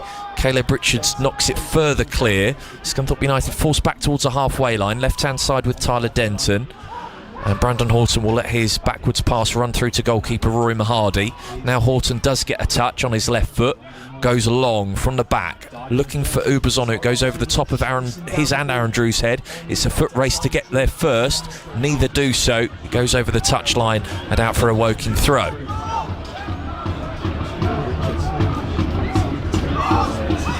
Richards over it for the Cards. Almost level with his own penalty area. Throws it down the line. Comes off the back of Joe Starbuck's head. Falls here to Jake Forster-Caskey. He takes a tumble as he juggles the ball on the floor. No free kick given. Neither side able to get room in midfield. Hooked over the top by Joe Rowley. Okoli with the header. Starbuck nods it forward down the right-hand side. Caleb Richards will let that run out for another Woking throw. But the Cards rapidly running out of time here at the Kingfield Stadium. Richards forward again down the left-hand channel with the latest throw, flicked on by Boatswain. Here's Asude, can't hold it up and flick it past Brandon Horton. Looks like a front four that Woking are playing with now. Kelly and Ward out wide on the left and right, and Asude and Boatswain through the middle. Denton flicks a header up into the air from the centre circle. It's flicked on by Josh Kelly for Woking and then wins his header. Asude knocks it over the top. Kelly looks to run onto it. Sliding in there is Ross Barrows. Scunthorpe United clear again into the final 5 minutes of normal time. Woking 0, Scunthorpe United 2, live here on BBC Radio Humberside Sport. Barrows with the header, flicked on by Westbrook. Here's Dawson, 35 yards from goal, options left and right, drifts over to the left, then just pulls it back to Tyler Denton. Now it's Scales here, who's peeled out wide to the left-hand touchline. 1-2 between him and Denton. Denton floats it over the top, Drew with the header away. Dawson robs his man of the ball, and here's Scales into Howe, holds it up away from Okoli but forced away from the penalty area by the central defender, and Scunthorpe United retreat back behind the halfway line. Horton here to Tyler Denton, first time pass back inside to Scales, turns it around the corner looking for Joey Dawson, who got a touch but Aaron Drew wins it off the centre forward, but Woking again not able to make any inroads into the Scunthorpe United half, and they give a throw-in away. Yeah, just a couple of options there. I think Carlton Ubsen has just gone in a little bit too early. Need just to keep the ball, and wait for those openings to arise, but gone a little bit more central Ubsen and just give us a bit more options on the ball, because it's just trying to see this game out now. Westbrook brings the ball under control in midfield for the Iron, but his pass goes awry. It's picked up inside the Cards penalty area by Jaskalainen. Jaskalainen thinks about volleying it forward, does from the edge of his own box. Rowley sliced that back towards his own defence. Horton just about gets enough of a head on it. Mix up between Ross Barrows and Joe Starbuck as to who should go for that ball. In the end, Scunthorpe United deal with the situation, and they have possession at the back with Brandon Horton. Clips it out wide to the left. Declan Howe misjudges the bounce of that ball, but he's onto it in the end, but it's been touched out of play for a Woking throw-in, which they've taken. They go back into their own penalty area with Jaskalainen. Left-footed clearance from inside his own 6-yard box. Boatswain flicks it on from inside the centre circle for the hosts. Barrows lets that bounce across his body. Back to Mahardy, who clips it upfield. Woking get it back though with Boatswain. Lays it off to Andrews inside the centre circle. Whips out wide to Asude. One-on-one with Starbuck. Into the penalty area, Asude goes. Chops onto his right foot and shoots! And he's found the bottom corner. Mahadi beaten at his near post. Game on in the final 2 minutes or so of normal time. Woking have a way back through Josh Asude, who's had Joe Starbuck on toast since he's come on. And he pulls a goal back for the Cards. 2 minutes left of normal time. It's Woking 1, Scunthorpe United 2. Yeah, we said when he come on, he looks lively, he looks a threat down his left-hand side for them. And just Joe Starbuck needs to get out a little bit quick. He started to drop off. As soon as he went into his 18-yard box, Dangerous cut on his right side and drilled it into the near post. Too easy. And like I say, sir, can they see this game out now? Probably 90 seconds plus added time, which I imagine would be 2 or 3 minutes of that. But I need to keep their nerve. Josh Asude gives the Woking fans hope here at the Kingfield Stadium.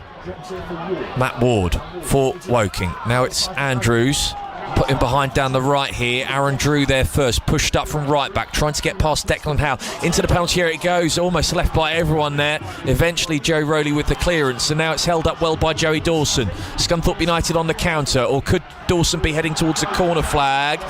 He goes down looking for the free kick, he's not going to get it. And Woking will carry on into the final minute of normal time. Live on BBC Radio Humberside Sport. Ward, not enough on that through ball. Denton able to clear away.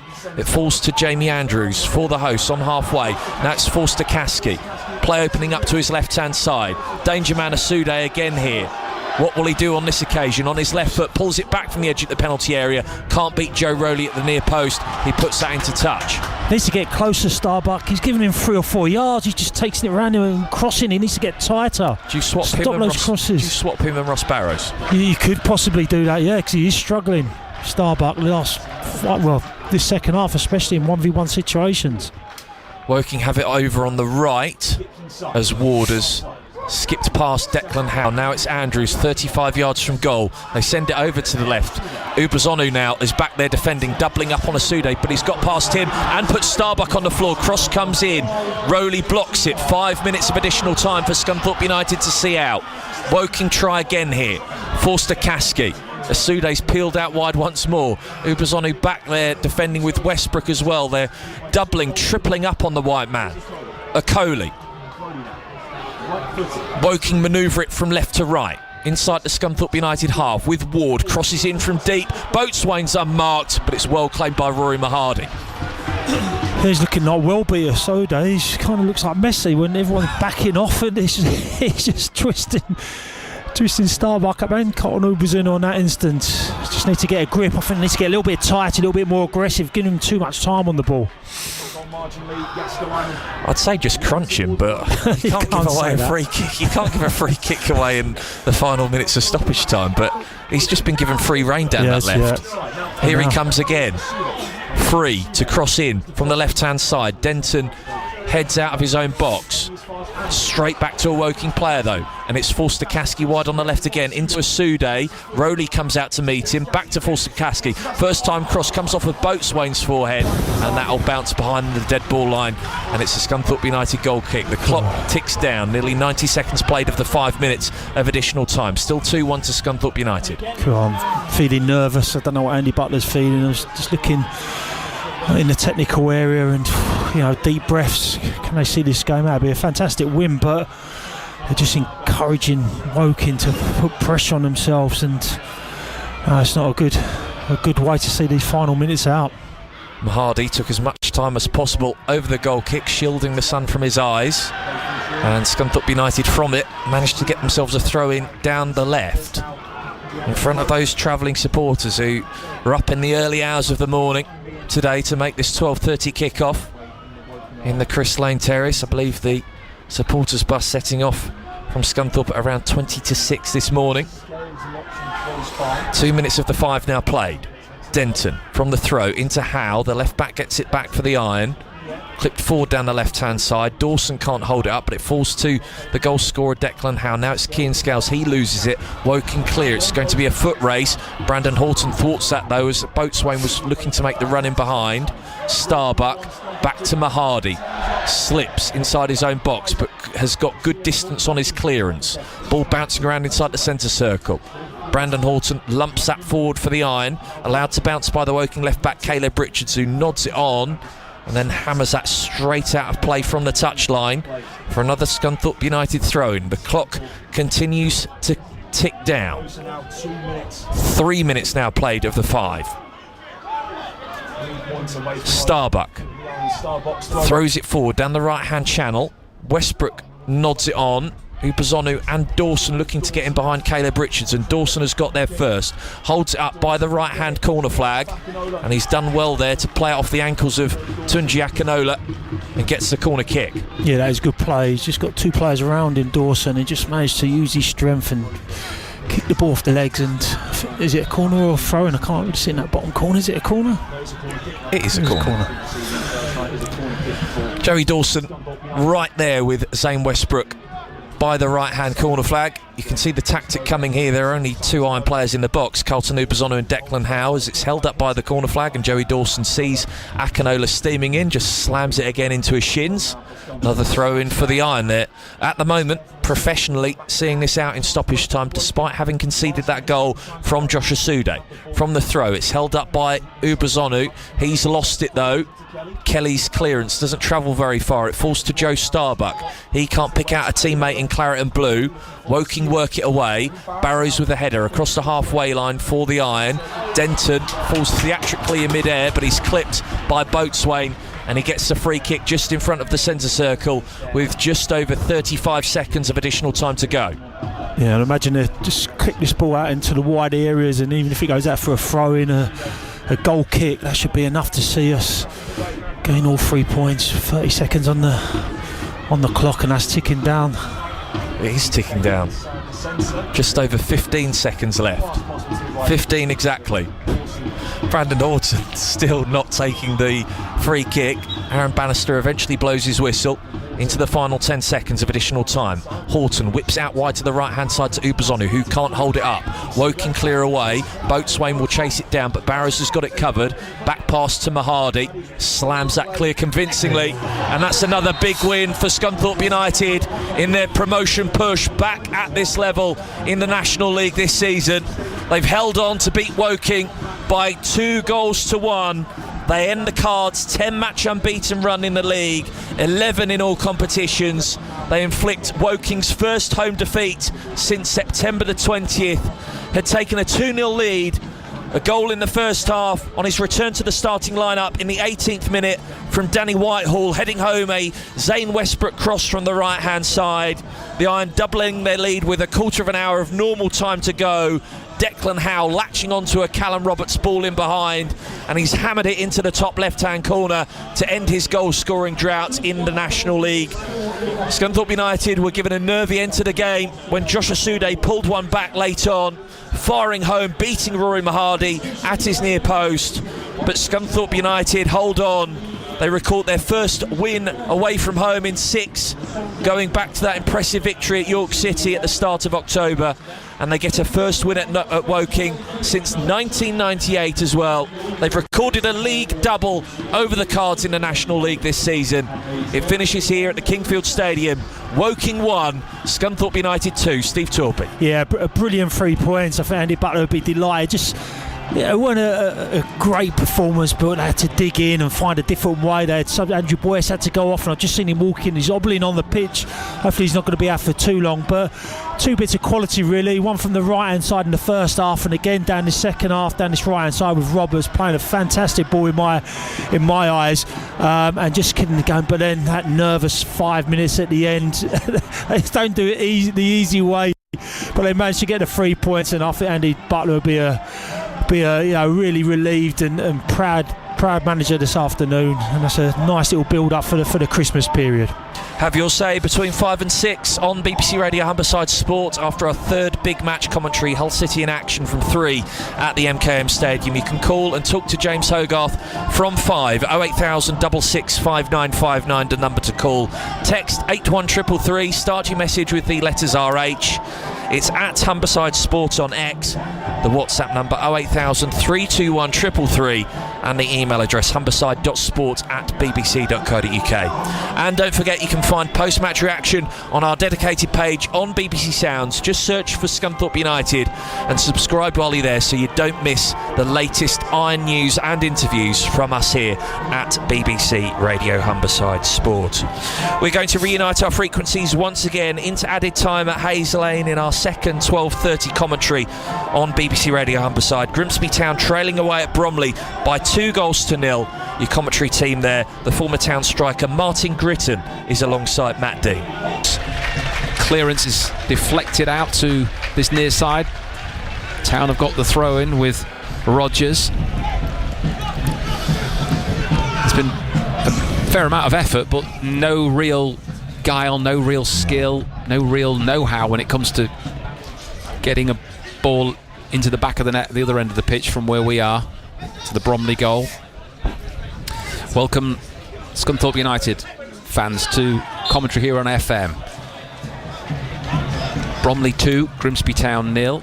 A result from the other early game to tell you about. Finished 0-0 between Notts County and Walsall, top versus second in League 2. Free kick to Bromley, and we've played 4 added on minutes. Not much longer to go before we're all put out our misery. 5 added on minutes at the end of this game, so we've got an additional minute to play here. Odoteo with the free kick for Bromley. Couple of goals from Will Hondermark on 12 and 55 minutes.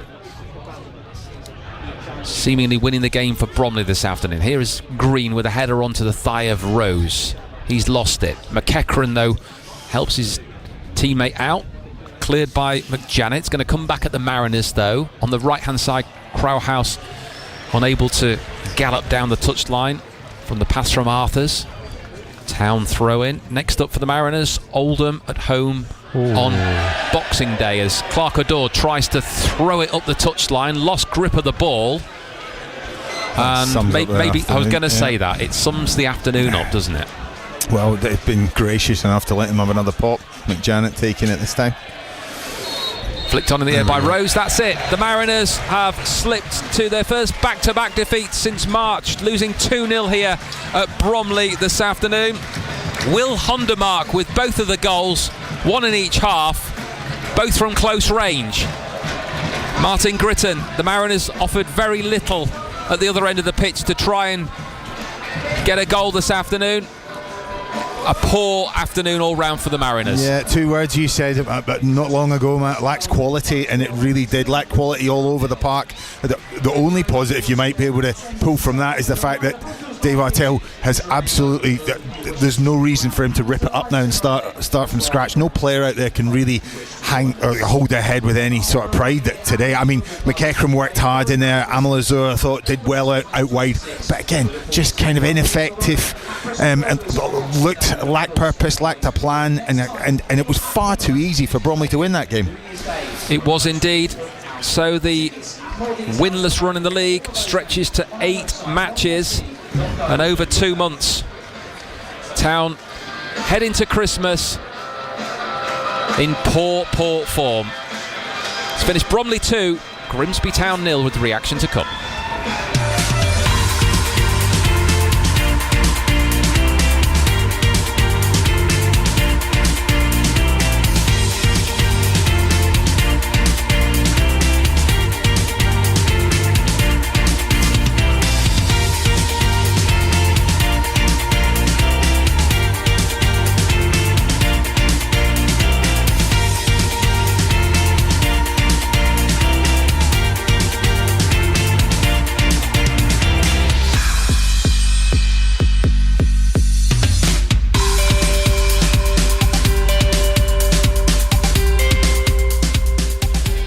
So, very contrasting afternoons for Scunthorpe United and for Grimsby Town. Scunthorpe United see off Woking by 2-1, ending Woking's unbeaten 10-game run at their home stadium.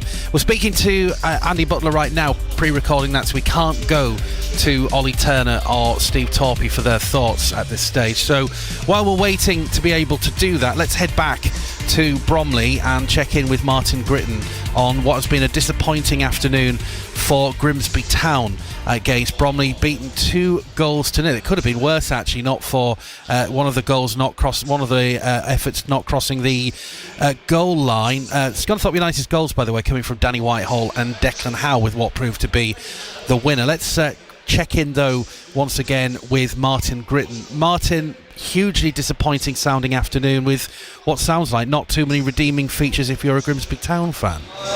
Yeah, it was a pretty dire afternoon for Town. It was kind of flat performance. They were well in the game, and Bromley weren't really offering too much other than they're kind of what you expect from them, big physical side that go quite direct, but you know, they were willing runners all over the park. They were first to the ball, they were first in the tackle, and that those are the kind of bare minimums you require from the team, and Town just weren't really at the races in that regard. I thought they were probably the better of the two sides in terms of, you know, percentage of playing and creating opportunities, but there was no real clear-cut, like, definitive goal chance, and they really didn't look like scoring a goal today. So when Bromley got their second, it was pretty much doomed from that point onwards. But yeah, we were talking on air about positives, and we were trying to find something. But all I could probably say is that Dave Artell can rip it up and start again, because he can turn around to some of these players and say that's not good enough, and you don't deserve to be in the side. So, you know, I would expect wholesale changes, or certainly a different mentality for the next game. Otherwise, you know,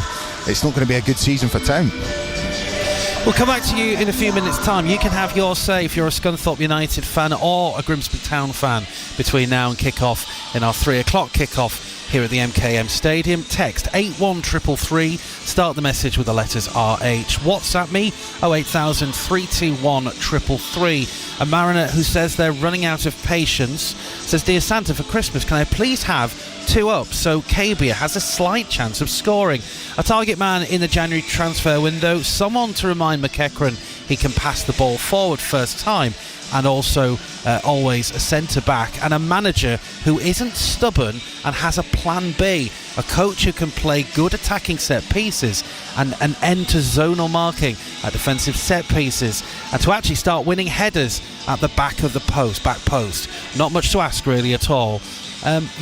Thank you very much to that Grimsby Town supporter. If you support Grimsby Town or Scunthorpe United, let me have your thoughts between now and 3. You can text 81333, start the message with the letters RH, do exactly the same, and WhatsApp me as well, 08000 321 333. Here at the MKM Stadium, we kick off in 29 minutes.